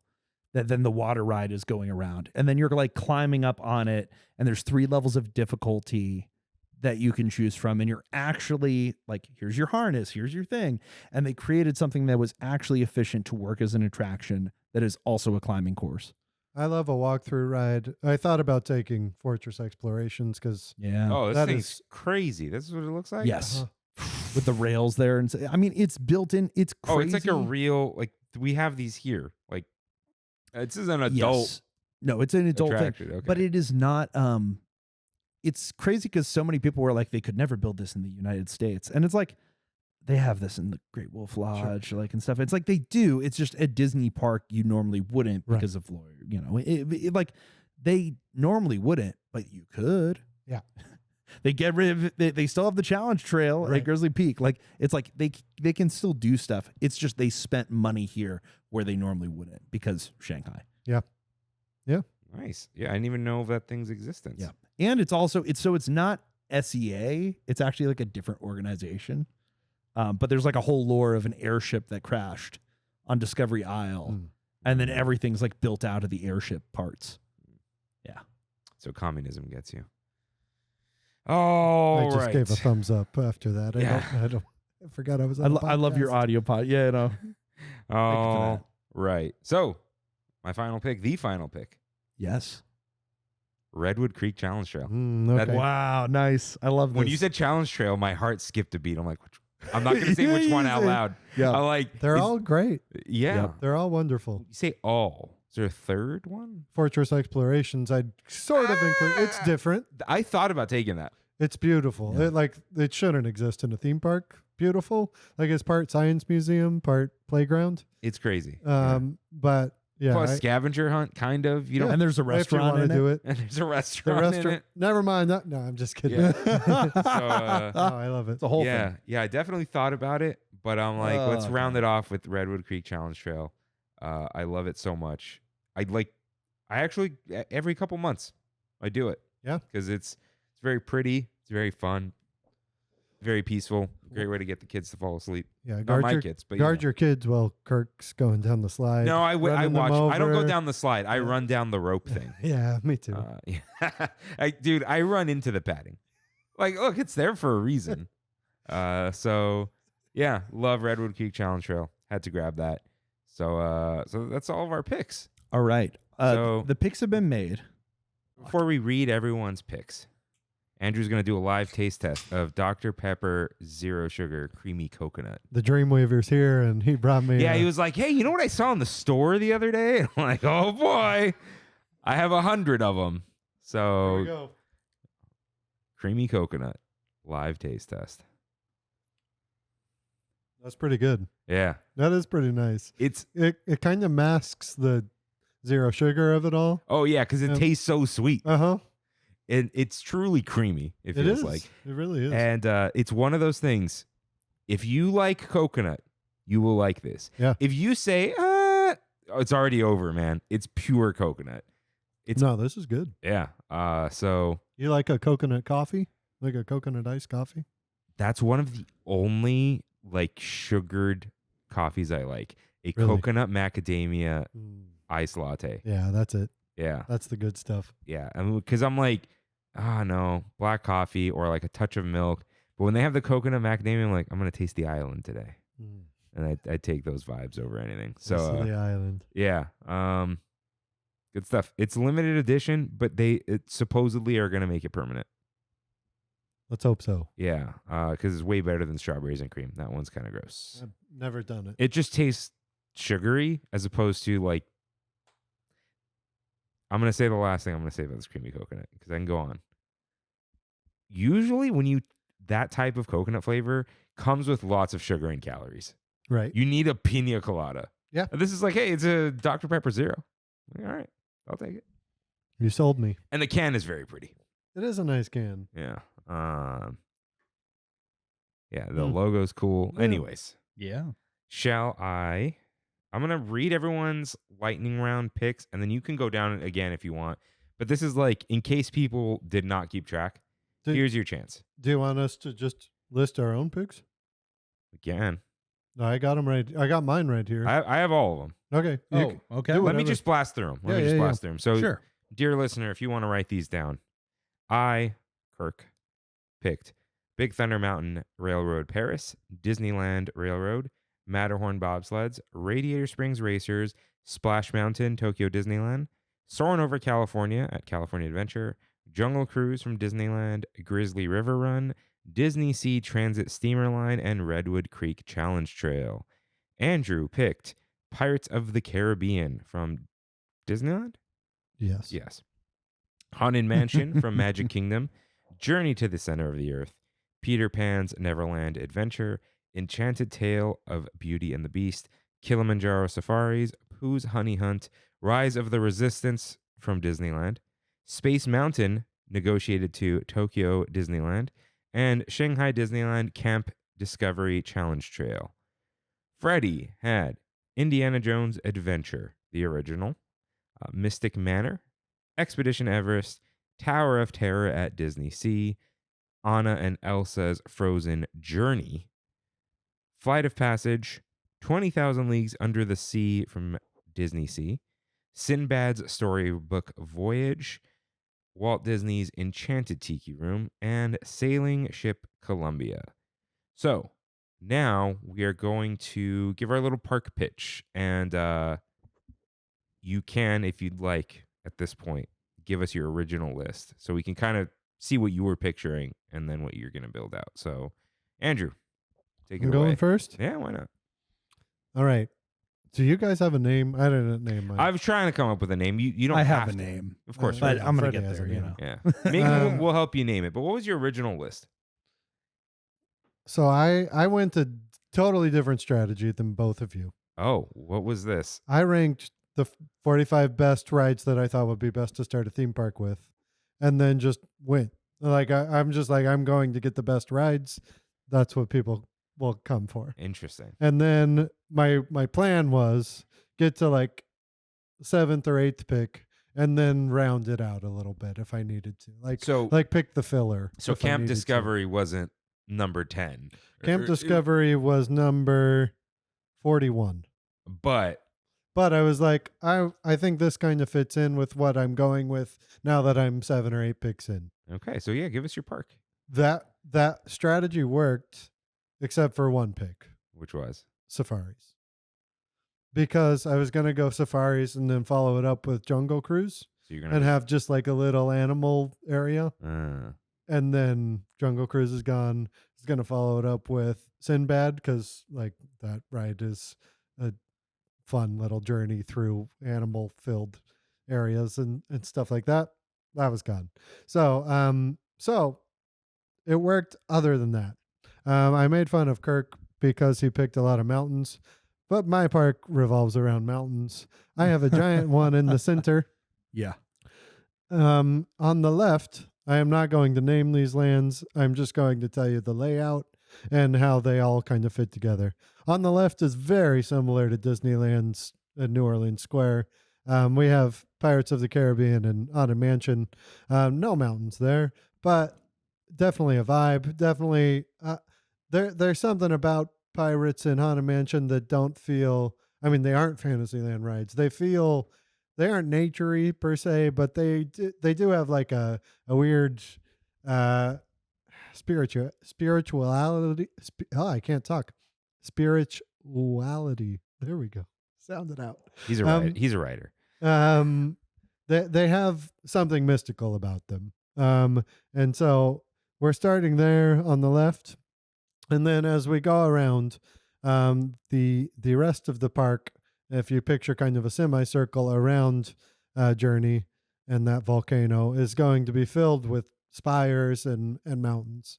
That from this little New Orleans Square area, which will have the best Cajun food anywhere.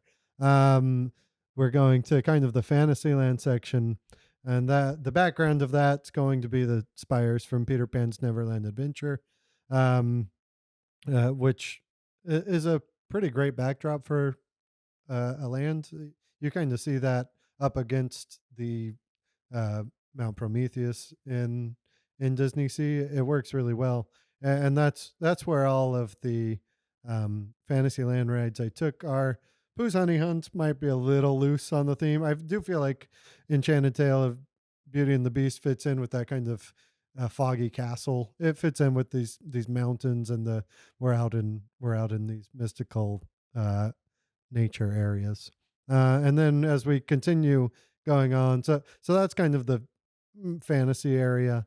And then to the right is going to be the Discovery Challenge Trail. This is, say, if we're looking at the clock, if we're looking at the park, and the Mount Prometheus journey is right in the middle. We'll say the Challenge Trail is at like 1-2 o'clock, and that will kind of bridge the gap between this Fantasyland area and now let's flip it. Let's put the Challenge Trail in between New Orleans Square area and Fantasyland. And then the Peter Pan's Neverland Adventure spires will be led right into the spires at Rise of the Resistance. And it's a little loose there. Okay. It's a little loose in theme, but we are getting into kind of that space area, and we're treating Star Wars just like Disney does, as a total space area and not some other planet. It's in the future, even though it was a long time ago in a galaxy far, far away. And then Rise of the Resistance will lead right into Space Mountain. So mountain backdrops all the way around the park. And then Kilimanjaro Safaris is behind Fantasyland. Okay. Oh, so it's just off. Like, hey, we got this cool animal ride. You want to go on it? It's incredible. He kind of needs to be back there, because where's the wilderness, the savannah going to go? I think if I worked hard enough, like, I could bridge the gap between the Challenge Trail into Safaris. Like, that makes some sense. You have to zip line into the ride vehicle. That'd be incredible. Yeah. Yeah, obviously. Yeah, that was the snafu that the Safaris. It's not a bad snafu to have. Like, it's the biggest footprint of any Disney ride ever created. Not a bad thing to have. And if I had a few more picks, it would have been like boats to connect it, railroads. But I just went all in on rides, and I feel like I got some very good ones. So we're gonna call this Drew Long's Dreamland. That's beautiful. Or just Drew's Dreamland. Or just Dreamland. Where would you go? Let's stick with the first one. Drew Long's Dreamland. DLDL. Yeah. All right. Any restaurants you throw in there? Yeah, I would do. I think because I get Pirates of the Caribbean. I get Blue Bayou. Sure. I'm gonna make that. You don't have to like fight for the restaurants. You could just No. just round like you could fill this in with whatever you want. I'm gonna make the menu better and maybe a little less expensive. I'm a man of the people. I think let's do the Haunted Mansion bar from the cruise ship. Ooh, Nice. Let's do it. Good. There's got to be a tiki bar by the Challenge Trail. Like go on a zip line, then go drink some rum. That sounds great. Maybe do it in reverse if you're really brave. You know people will. Let's do. I like Docking Bay. Are we sticking to existing? Like what do you mean? Existing restaurants? Is that yes? okay? Yeah. Okay. In the Yeah, spirit you're of not the making actual your own draft. restaurant. You're not Yeah, making yeah. your own. Yeah. Well, yeah. Trader Sam's by the Challenge Trail. Yeah. then. See, there you go. Yeah. We don't need Drew Long's Dog Landing, Yeah. a hot dog restaurant. Yeah. Can I get award wieners in here? Let's see. Where would you put an award wieners? Wouldn't fit in my park. No, it would no. Let's see. Man, there really aren't any Fantasyland restaurants I love. Let's do a I want China Voyager from Tokyo Disneyland. That's going by the Challenge Trail along with Trader Sam's. Wow. I got to okay. check out that place. It's a great ramen spot. And then let's do I want Magellan's at the front of the park Sure. Why not? Okay. leading into the mountain. There's something I'm missing something in the space area, but there's not a lot. I like Docking Bay, but it doesn't really fit in with what I want. So I'm just going to leave that up for like future expansion. It's going to be actual space. I guess there's Space 220, which is really cool for 20 minutes. And then it's like, I get it. So I don't think I'd need it. It's good for a stop, but for a full hour, the novelty does wear off there. So yeah, I think I'm good with that. Okay. Yeah. Freddie, take us to your park. All right, guys. All right, lock in. Buckle up. Part of this was me reutilizing ideas that I can't use or are choosing not to use for a future conversation that you and I will have, Kirk, on this podcast. Oh, you're like pitch. Yeah. Right, just let Freddie roam free. Yeah, let Freddie, just let it go. If Imagineering let Freddie in and was like, we'll just do whatever you say next. Oh, it's gonna get It's wild. just Tomorrowland. Like it's not, and that's No, the yeah, thing. no, that's why you Okay. can't. That's going to be longer than this episode, and only he's going to be talking. it's gonna, it's gonna be. I'm gonna need reactions, but it's gonna be, it's gonna get wild. the Okay, reaction you'll get is Kirk pounding coconut creamy Dr. Pepper. He's gonna Creamy five of them coconut, lined up creamy here on the coconut. deck. All right, but taking a lot of things that I love about Disneyland and theme parks and things also that never got to be, I really wanted to utilize them in here, even though, yes, we're utilizing existing attractions. So welcome to Ventureport. Ventureport was a never utilized name for a Tomorrowland expansion, but also was kind of a nebulous name used for potential second gate back in the day before Westcott. So kind of a thing Disney floated around, but Ventureport. You're going to go out there, adventurers and explorers. You're going to go and explore different worlds.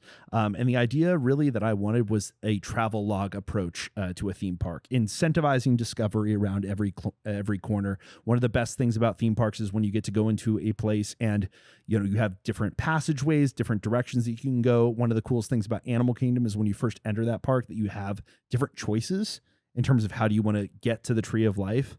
The best is like you're going through the middle and then you have the rope bridge and you're just like, Rope bridge. oh my goodness. Wow, look, there's all these different ways. I can take the most efficient path or I can take the most fun path. But really being able to go out there and make something unique.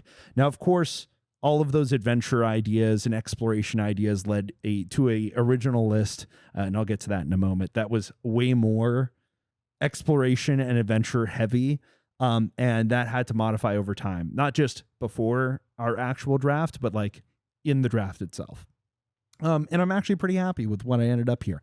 But starting off, I was going to have guests enter in through Discovery Bay, which you've definitely heard me talk about that. You've probably heard of it before, a Tony Baxter idea for an expansion that was originally supposed to be around the rivers of America. Kind of built out sort of post gold rush, the whole like, hey, this is where all the gold got spent. It's kind of like San Francisco by the bay, this whole like nautical idea, but it's where all the explorers and adventurers are loading up, getting all their gear and heading on out into the world, as well as bringing all their discoveries back.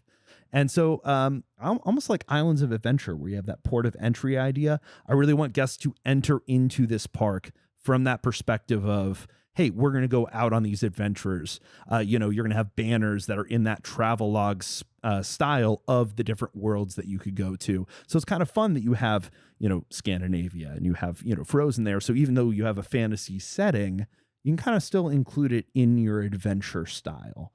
And of course, you have Indiana Jones in there. Of course, you have Mount Everest that you're going to go climb in the back of this park.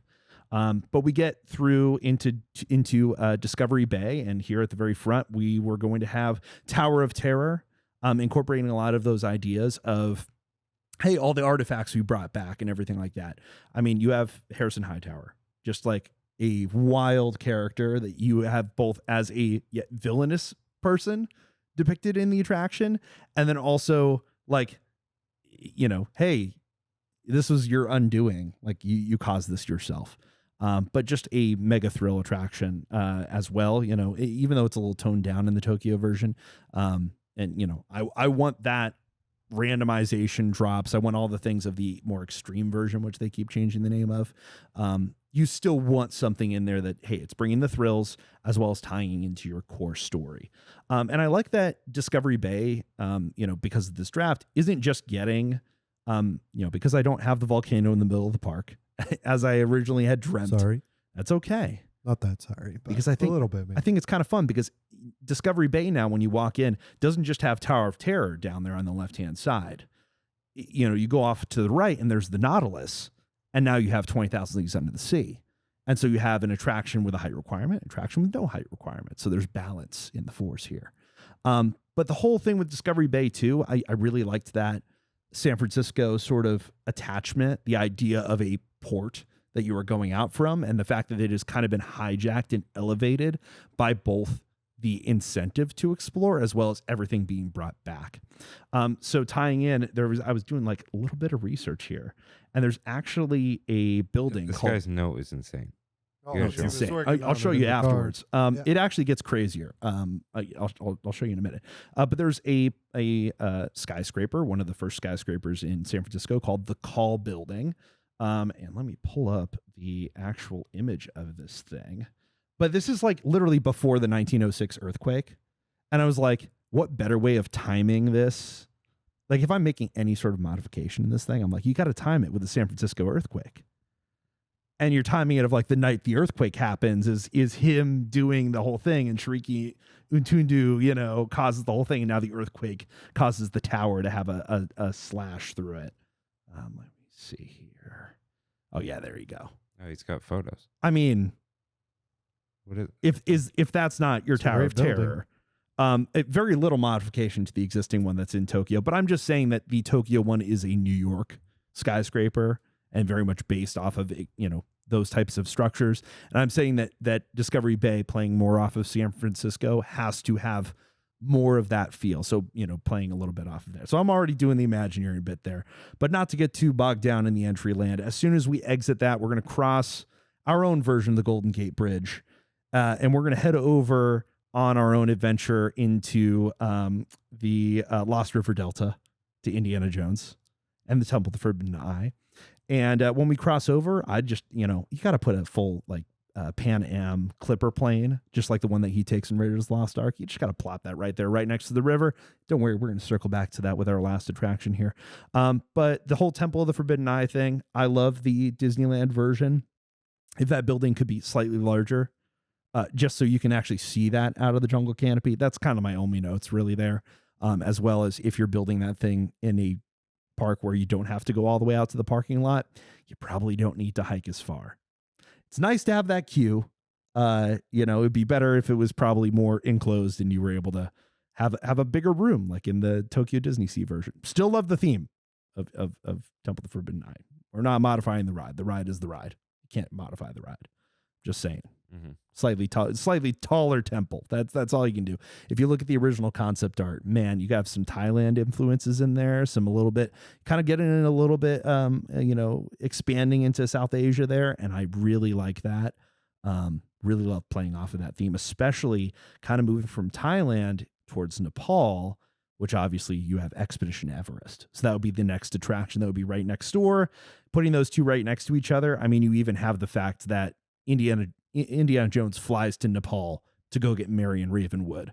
So obviously you can have a bar that's right next to Expedition Everest called the Raven, the bar that they have the fight with the Nazis in the movie. You can just put that right there, right next to the ride. I didn't know any of that, but I believe you. Oh, you can believe me. I'm just throwing Easter eggs at you because it's fully built out in my head already. But now when we're at Expedition Everest, I mean, really no notes on that queue. There's just something about the smell in there that you're just like, oh, the spices of like actually being in a home in India or Bangladesh where I've actually been, like where you're like, oh, this is bringing me back. Joe Rohde does his research, and that is like a true experiential thing. The museum and stuff that's in there for the Yeti, it's so well done. No notes. I assume you aren't building in Florida where it's 110 degrees and you can just smell body odor. No, that's horrendous. The good thing is if you're standing in that queue and there's not a million people in there, then it's really wonderful. Then you actually do have nice. a good smell in there, not body odor. Sorry about that. It wasn't your fault. No, not my fault. Might have been mine. I don't know. And then right next to there, because we're leaving Everest and we're leaving one form of snowy mountaintop. Why not move over to the next kind with the Scandinavian port, and of course having Arendelle. And so now we're going to have Anna and Elsa's. Show them the drawing. Oh, there it is. Yeah, there it is. There it is. Which I did modify in real time. For those listening, I did make a map of this theoretical theme park. So anyway, walking over, and now you're at Anna and Elsa's Frozen Journey. As I said before, Scandinavian port, an abandoned concept that Tokyo didn't go with. I'm just saying, hey, yes, that restaurant in Tokyo is phenomenal. That's great. We want to have that whole area. Build out a little bit more like the Hong Kong version where you also have the village as well, and it's not just restrooms. Just a little bit more of a lived-in place. That's all I'm saying. You can do that too. Otherwise, no notes. Put that thing right by the riverfront, and we are cooking with gas. As we continue forward, I know it's a little bit of a wonky transition, but we're going to kind of come back to the center and why this all works. But as we kind of move forward and back towards the middle of the park and then back around the corner, we're going to have Pandora. Using a lot of rock work sort of hidden here and using sort of the coastal ideas of Pandora, it kind of adds a little bit of the transition, silos it off. You also have to think that this is just Flight of Passage. This isn't the whole thing of Pandora. So we're kind of like doing a singular experience here where, yes, I want to kind of tie in some of the Cove of the Ancestors stuff. If you have watched any of the Avatar films, you got a lot of amazing architecture in those movies, not just the floating mountains, as cool as those are. But moving away from Pandora and Flight of Passage, we're going to go over to Arabian Coast, where, of course, we're going to have Sinbad's journey. So, we're going to get those vibes in there. We're going to get that amazing high capacity attraction and getting to incorporate another part of the world as well.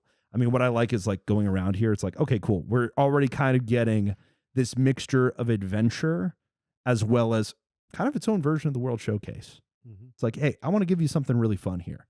I want to give you this travel log experience that you're going to go on your own adventure. We're going to come in here to Discovery Bay. We're going to give you all the tools that you need to know. All of the things of just, hey, welcome to the Society of Explorers and Adventurers, kid. Go out there and explore and bring all your knowledge back to us. You're a part of this thing too. And all of this whole entire park centers around Port Mystic. I mean, maybe it still is Mystic Point, but the center of the park, if it can't be the volcano, I want you to come into this place that feels enchanted, otherworldly, but also, of nature. And so you're kind of getting a mixture of both. The icon of this park is going to be Mystic Manor. It's going to be in the middle. And it's going to be something that you kind of discover, kind of like Discovery Island at Animal Kingdom. I kind of want you to come out of the jungle canopy and you have this giant enchanted house sitting up here on the hill. Scale it up a little bit slightly. It can be that large. It can be that impressive. And especially incorporating the idea of all of these worlds, all of these artifacts, all being brought back, you can really have something that feels like this all-encompassing journey.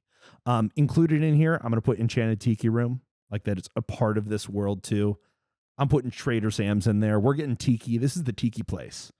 This is where all the tikis hang out. Had to happen. Had to happen in Freddy's Park. Tiki Land had to exist. It's right here.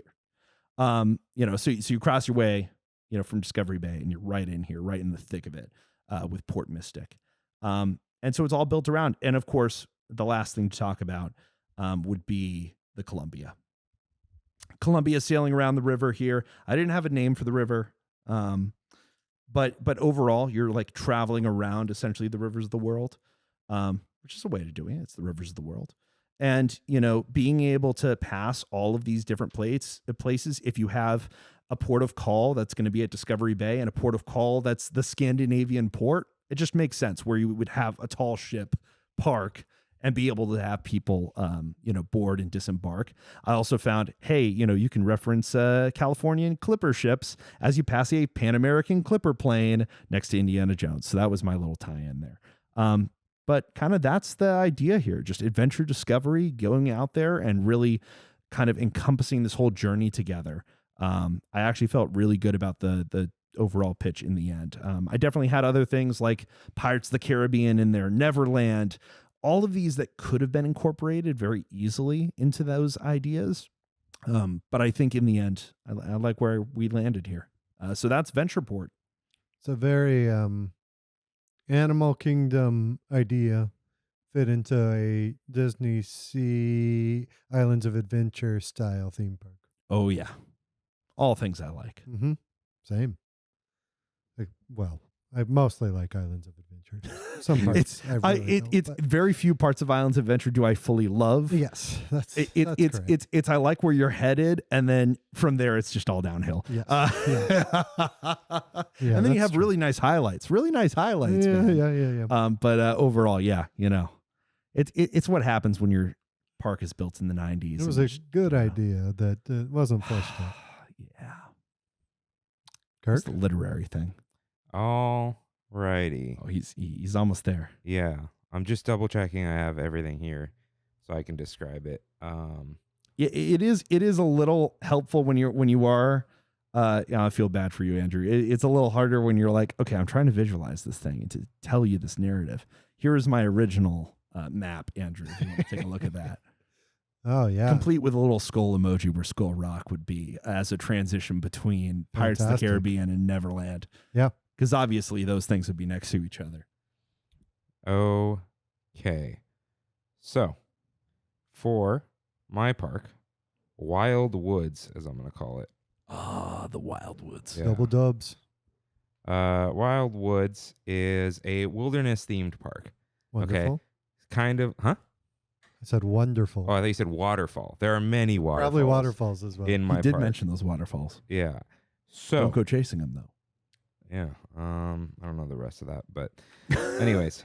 So I feel like I could take the Grand Californian Hotel because whatever. Right? It's a hotel. Yeah. My park. Yeah, you enter. Taking that and not Wilderness Lodge. I mean, it's sitting right. I don't there know for anything you. about Wilderness Okay. Lodge. So It's beautiful, but so is either Grand one. California. A wilderness-themed hotel You need two. is the entrance to my park. So that's the entrance to the park. Very national park themed. Instead of the monorail, you can board the train outside of the park. So there's your Disneyland Railroad. So that goes around the park. We all know how that works, right? I feel like I don't need to explain Disneyland Railroad. But you're boarding it outside the park? No, like the outside of the hotel building. You don't want the steam engine in the lobby. Oh, okay. I see. Yeah, I see what you're saying. It's like that's kind of the whole thing right there. Okay. Yeah. So you enter through there, and in mixing both Disneyland and DCA, you have Grizzly Peak on the right. What's up? I'm just looking. Okay. So you have Grizzly Peak area on the right, and soaring over California is this face you're making. No, I'm just squinting to see. I love the okay. illustration. Yeah. So I gotta post this online. Oh no, it's getting posted. So you have soaring over California, and no, I'll post a screenshot. No. I need that. And your little fire watchtower and everything on the right. And then you keep walking through like the Redwood Trail. So I moved the Redwood Creek Challenge Trail a little farther back because you have Grizzly Peak to the right. It's not the park icon, okay, as some might expect. So you have Grizzly Peak, Grizzly River Run. That's your ride over there. So you have a very classic National Parks woodsy area. It's a very California Adventure on the right side. On the right side. Uh-huh. And then you have your Redwood Creek kind of towards the back. And then if you pop out of the trail where like San Francisco would be, or like the Bay Area, right, that is where you encounter Big Thunder Mountain, the entrance to Big Thunder Mountain, because Big Thunder Mountain takes place in the center of the beautiful river. So the river's kind of a lake, but it's a river because it goes around an island. Yeah. That makes sense. So Big Thunder Mountain, pretty proud of that little icon right there, is on the island. You have your beautiful Rivers of America, which is where your transit steamer can go. It kind of goes in a circle, but that's okay. The park's not that big. We only get 10 rides, right? So sadly. Yeah. So let it be known, I just popped for 15. So we would have been here for 2 more hours. I know. So at the 12 o'clock position, all the way at the back of the park icon is Matterhorn Mountain. We can suspend disbelief that it's a Swiss mountain, but it is a snowy peaked mountain. Okay. Especially the modern one is not fully snowy. It's right. True. We kind of fixed it up a bit. So that's like the park icon in the back. And to the left of that, like 10 o'clock, is where you start getting into like Radiator Springs. So you're kind of going through the seasons a little bit. Okay. But that's not my intent. It's just kind of how it works out. So you have Radiator Springs Racers with your, I would have taken Piston Peak if it existed, but we're not there yet. Yeah, we're not. Radiator Springs is better. Yeah. Well, do we know that? I'm going to be holding a grudge against Piston Peak for as long as I live. Oh, okay. So, yeah. Wow. So we take Radiator Springs Racers out in the back, and then kind of in front of that to the left a little bit, again, where it normally is Splash Mountain. So Splash Mountain, little dry, little green. You're getting back into that. This is not the bayou here. And you splash down into your little bramble and whatever. And that is kind of where you encounter the jungle. The jungle is a little thematically inconsistent here, but it's wild woods enough. It works. Yeah, it works. We're in a theme park. Yeah, none of this exactly. is real. So then you get your jungle cruise out in the let's say like 7:30 position of this clock. So the park is not hub and spoke. It is all circular. Yeah, it's a circle. But the transit steamer kind of helps you get through that. Hey, maybe you can go straight through the island on the steamer. We don't know. There's a tunnel. None of this is real. No. You know? So let's see. Yeah, those are all my rides. The cool Disneyland Railroad takes you around. I wanted a very outdoorsy. This is like, look, when you can't drive 5 hours to the mountains. Yeah. Head to the wild woods. Also, well, I shouldn't say this, but without actually knowing, but probably all of our favorite part of California Adventure is kind of that national park area. Yeah. Oh, 100%. Yeah, So, that's for sure. And something I realized, let me just double check this. Oddly enough, the only IP here is Radiator Springs Racers. makes That's sense. incredible. There's no Disney IP here. It's just it just happens Nicely to be done. Radiator Springs. And I didn't do that on purpose. It just kind of worked out that way. But yeah, and then you Can get your I, little hotel there. Can I make a suggestion for your park? Sure. Bring in mature trees to start off. Don't Okay. say, don't just plant them and be like, they'll grow. Is this Universal Texas? So No, I was talking about Epic, but that too. it applies to Both. It applies to both parks. Yes. So The concept art to reality is so harsh. So a couple side notes. Restaurants, I would do Hungry Bear Barbecue Jamboree. in whatever location. It doesn't matter. I think I would actually do that near Splash Mountain. Oh, nice. Because you can kind of get little country bears-ish, Yeah. you know. You could put in the country bears. Sure. I would come. Yeah. In the Grizzly Peak area, I would do a Napa Rose, but have like the outdoor area be like a Craftsman bar where you don't have to dress up. It is casual outside, an actual lounge. And the other restaurant I wanted in there, oh man, I didn't write it down, but it's something. Give me restaurant names that match with this. Give me existing restaurants that are good. God. Okay, barbecue At Disneyland? Yeah. Well, I mean, Country I don't think you barbecue want smoke jamboree. jumpers that much. No, I don't need smoke jumpers. But No one it's does. next there. Yeah. It wasn't Napa Rose. Was it a bar? It was let's throw Tropical Hideaway at Jungle Cruise. Yeah. Yeah, but I think I had a bar that I wanted to put here. But it wasn't. Maybe it was just Craftsman Bar. I think I just combined the two without. Hot dog of the realizing. month still? Hey. Yeah, they can serve that there. It Why all not? comes around. Yeah, it all comes back to hot dogs. It sure Truly. does. All right. We could put Edelweiss Lodge up there too. Why not? Oh, That'd be nice. nice. Yeah, Definitely. So yeah, that would be my Wild Woods Mhm. and my original list. So Oh, right. I yeah. forgot about this. is completely unchanged. I believe it. Wow. So it was Big Thunder Mountain Railroad, Disneyland Yep. Railroad, Matterhorn bobsleds, Radiator Springs Racers, Splash Mountain, Soarin' Over California. Now Jungle Cruise was added last minute, but I only had 9 picks on here. Mm. Oh, So, okay. which is even crazier. So Jungle Cruise at 7, Grizzly River Run, DisneySea Transit Steamer Line, and Redwood Creek Challenge Trail. My 2 alternates to Disneyland Railroad, the first one was going to be the Western River Railroad, which does not circumnavigate the park, but is very cute and goes along the rivers. It's beautiful, too. Yeah.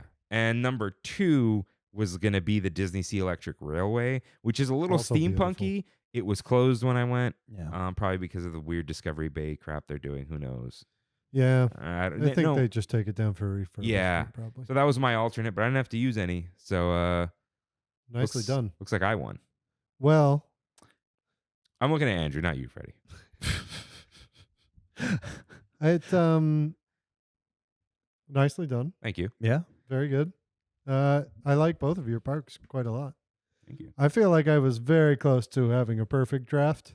If I had taken Jungle Cruise, where I took the safaris and then slid everything back one, I would have gotten pretty close to everything. I don't think wanted. any one of us would have picked heavier thing. safaris. Yeah, I had safaris as an alt in case I didn't get Jungle Cruise. okay. So Which is either crazy way that- because you got rid of that and then Jungle Cruise I was like, well, there goes that. Yeah. No So, jungle. Yeah, part of my reasoning with all my stuff, I'm like, somebody might grab the railroad, right? Because it's an Sure, icon. You need it. But it's not like this like Space Mountain level. It's not Haunted No. Mansion, right? Big Thunder was my first because that was going to be the one that people would take, I think. Yeah, Yeah. I had Big Thunder as like my fourth or Because fifth. I was like, they're going to take Pirates and Haunted Mansion before Big Thunder, but Big Thunder's Mhm. not far behind. I thought Matterhorn would probably be ignored. I had it in the first like 6 rounds. I don't think it was going to be like part of someone's park, right? I Yeah. thought you'd be building a nice variety. I thought Freddy would have some Freddy reasoning, which he did. You did. Very discovery based. So I was like, I thought about indie, but I'm like, it doesn't really fit my theme. And I knew it would throw me off if I went for it because it would I'm like, Freddy's going to go for it. Right. So it's not even worth, like, let him just take that. Freddy's going theme. Distract Freddy with Indiana Jones Yeah. and Yep. take the railroad, take the 2 railroads. Splash Mountain, I thought people might not forget about it, but it's like in the It was- back, it's way in the back of your It mind. It was on Yeah. my list, but if it wasn't problematic, it would have been much higher. Like Right. I love Splash Mountain. So, Radiator Springs Racers was a toss up if someone took it for me. It was pretty high for me. Soarin' was like that. Jungle Cruise, the last minute one, is really what was like. I wrote it off at first and then just decided while drafting. I'm like, no one's going to take Grizzly River Run. And the Transit Steamer Line and Challenge Trail were safe for me. So those were 9 and 10. So, yeah, I went in thinking like about a couple the vibe I wanted and wanted to build my little wilderness park. Yeah. Because it's a little different too. I didn't want to build a Disneyland. Sure. Yeah, and I figured we were all gonna, if we all try to build Disneylands, it might have been funny. It would have been very funny. It would have been funny if we could have a visual of it, because it would just be like ugly mismatched parks. Yes. I mean, the Kilimanjaro Safaris is awesome. Just like that's also there. Yeah. So, any other thoughts, guys? I mean, I just wanted to say of like, it's the type of how do you want to do this, which I love your reasoning of just like, all right, here's the top rides where I'm going to start. Like, you know, I definitely went off of theme. And so I had two different competing drafts in mind.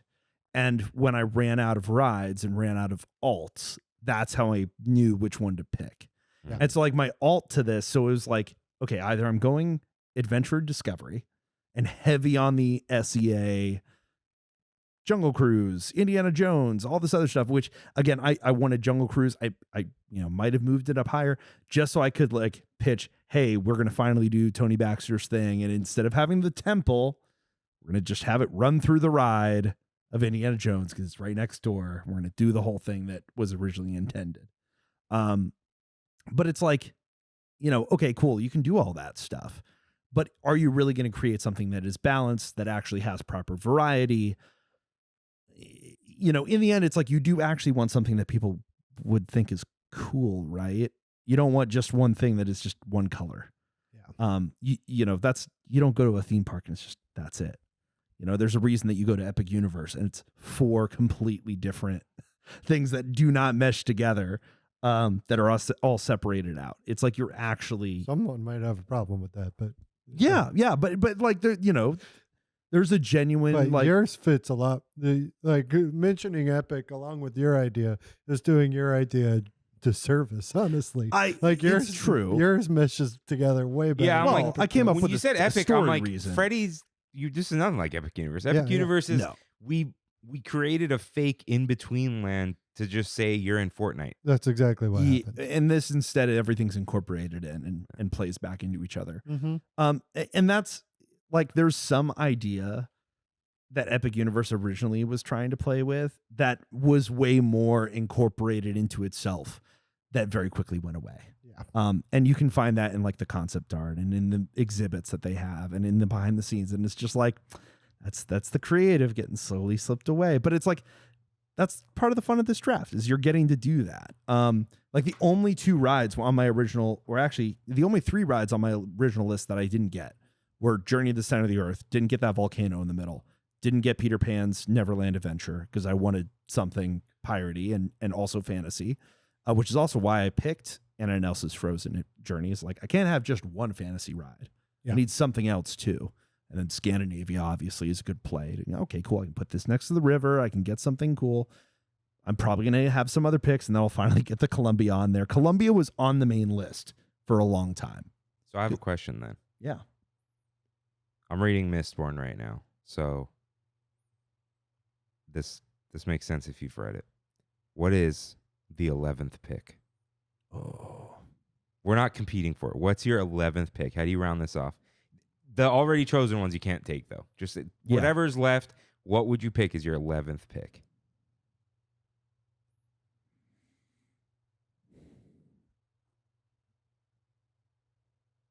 They're like deep in thought.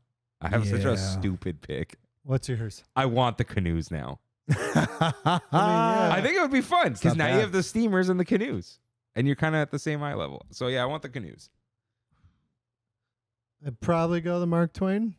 Oh, just okay. Since it's still out there, and I love a theme park that just the water connects everything. That's the only thing missing from what I wanted. So I feel like Mark Twain comes with a river. So sure, that's probably where it needs at. a place to go. No, maybe it's a tram ride like Cars Land in Paris. No thanks. No thanks. I'm good. Freddy, I'm gonna go with the DisneySea Electric Railway. Oh yeah, that really will. I think that will really tie your park together. Yeah, straight up. And it gives you that alt because you need something that is a little bit more efficient than the Columbia. Yeah, the Columbia is fun for a thematic storytelling thing, but I'm like, This actually, and funnily enough, the Scandinavia pavilion they were supposed to build actually was going to extend the electric railway to the back of the park. Okay. To where Indiana Jones was. So I was like, oh, this works perfectly. Andrew, what do you have transportation in your park? That's why the Mark Twain would be. That's what I'm missing. My only other thing that I could have done was maybe Navi River Journey, but I was just like, yeah. You wouldn't take a monorail, Space Boy? Wow. No monorails. I probably wouldn't. Okay.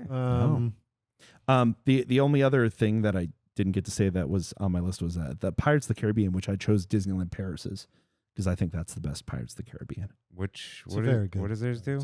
Theirs has the before the ship battle sequence, you are in the fort and there's like a swinging pirate that goes above your heads. Oh, okay. And then you drop out of the fort towards the ship as it shoots cannons at you. And does the pirate go, oh, you missed me? Yeah? No. Because it's all thematic and it is super well done, like the rest of Disneyland Paris.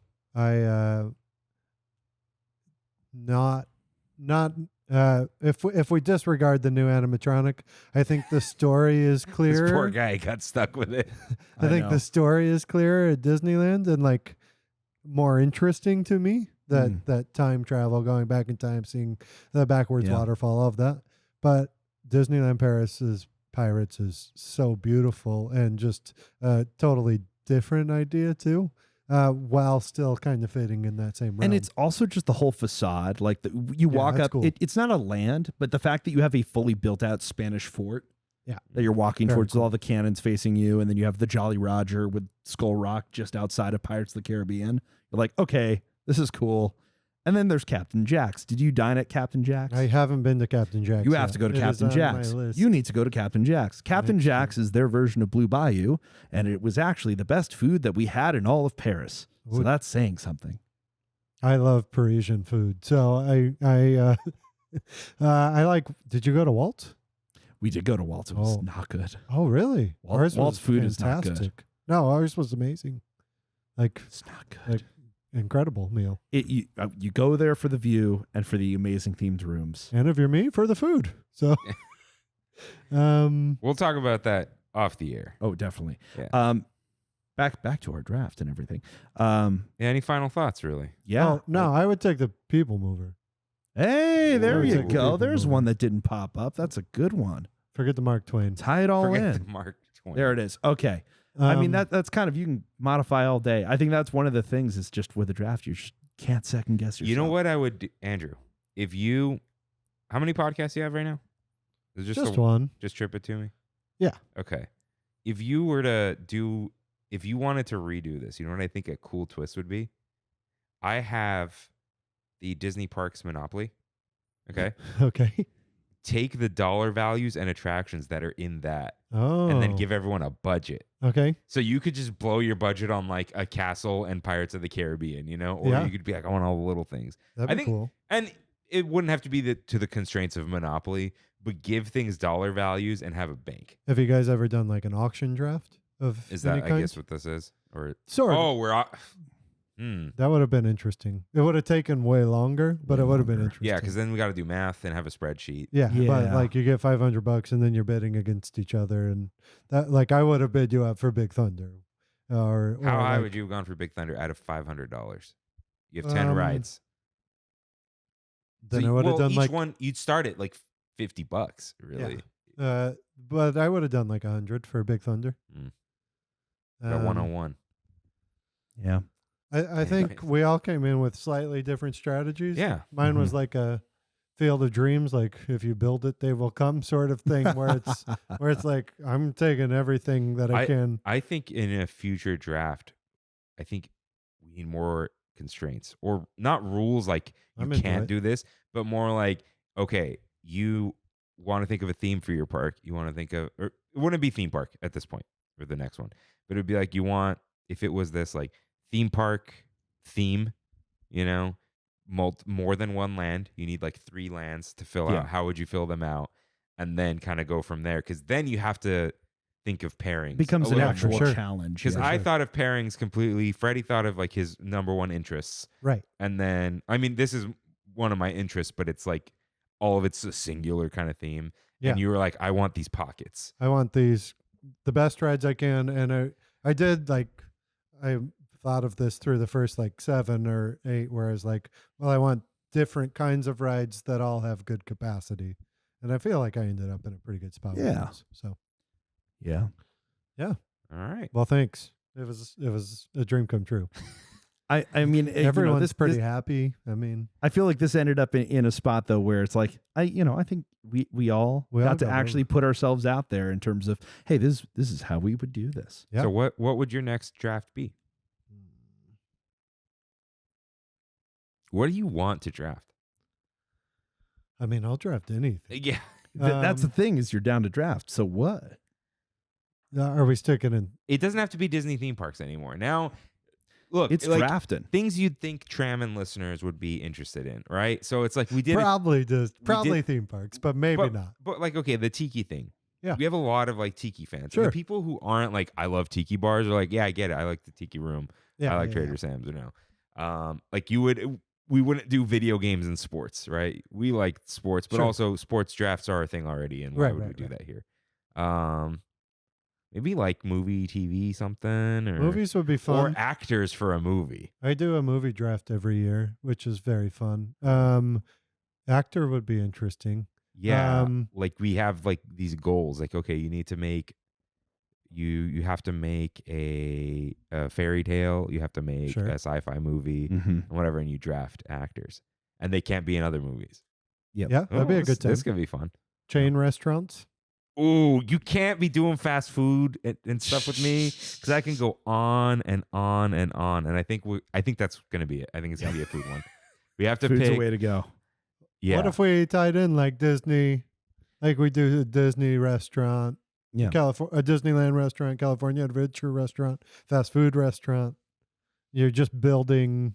I don't know what you're building towards. like a food conglomerate? Yeah. Okay. A restaurant group. Well.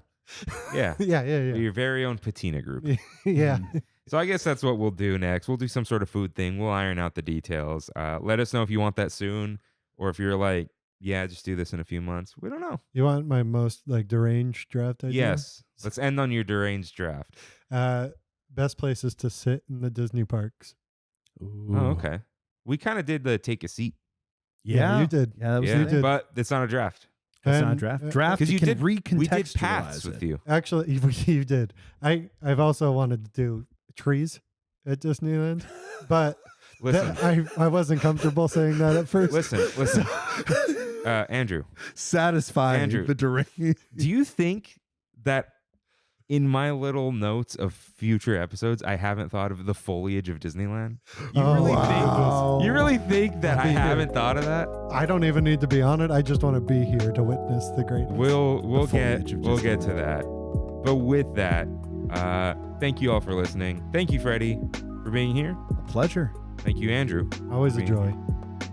You guys are always a joy. You listeners, you are also a joy.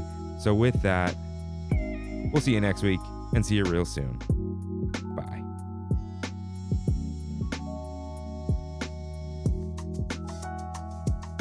Thanks for traveling with us today, and we hope you have a happy and memorable visit to the Disneyland Resort.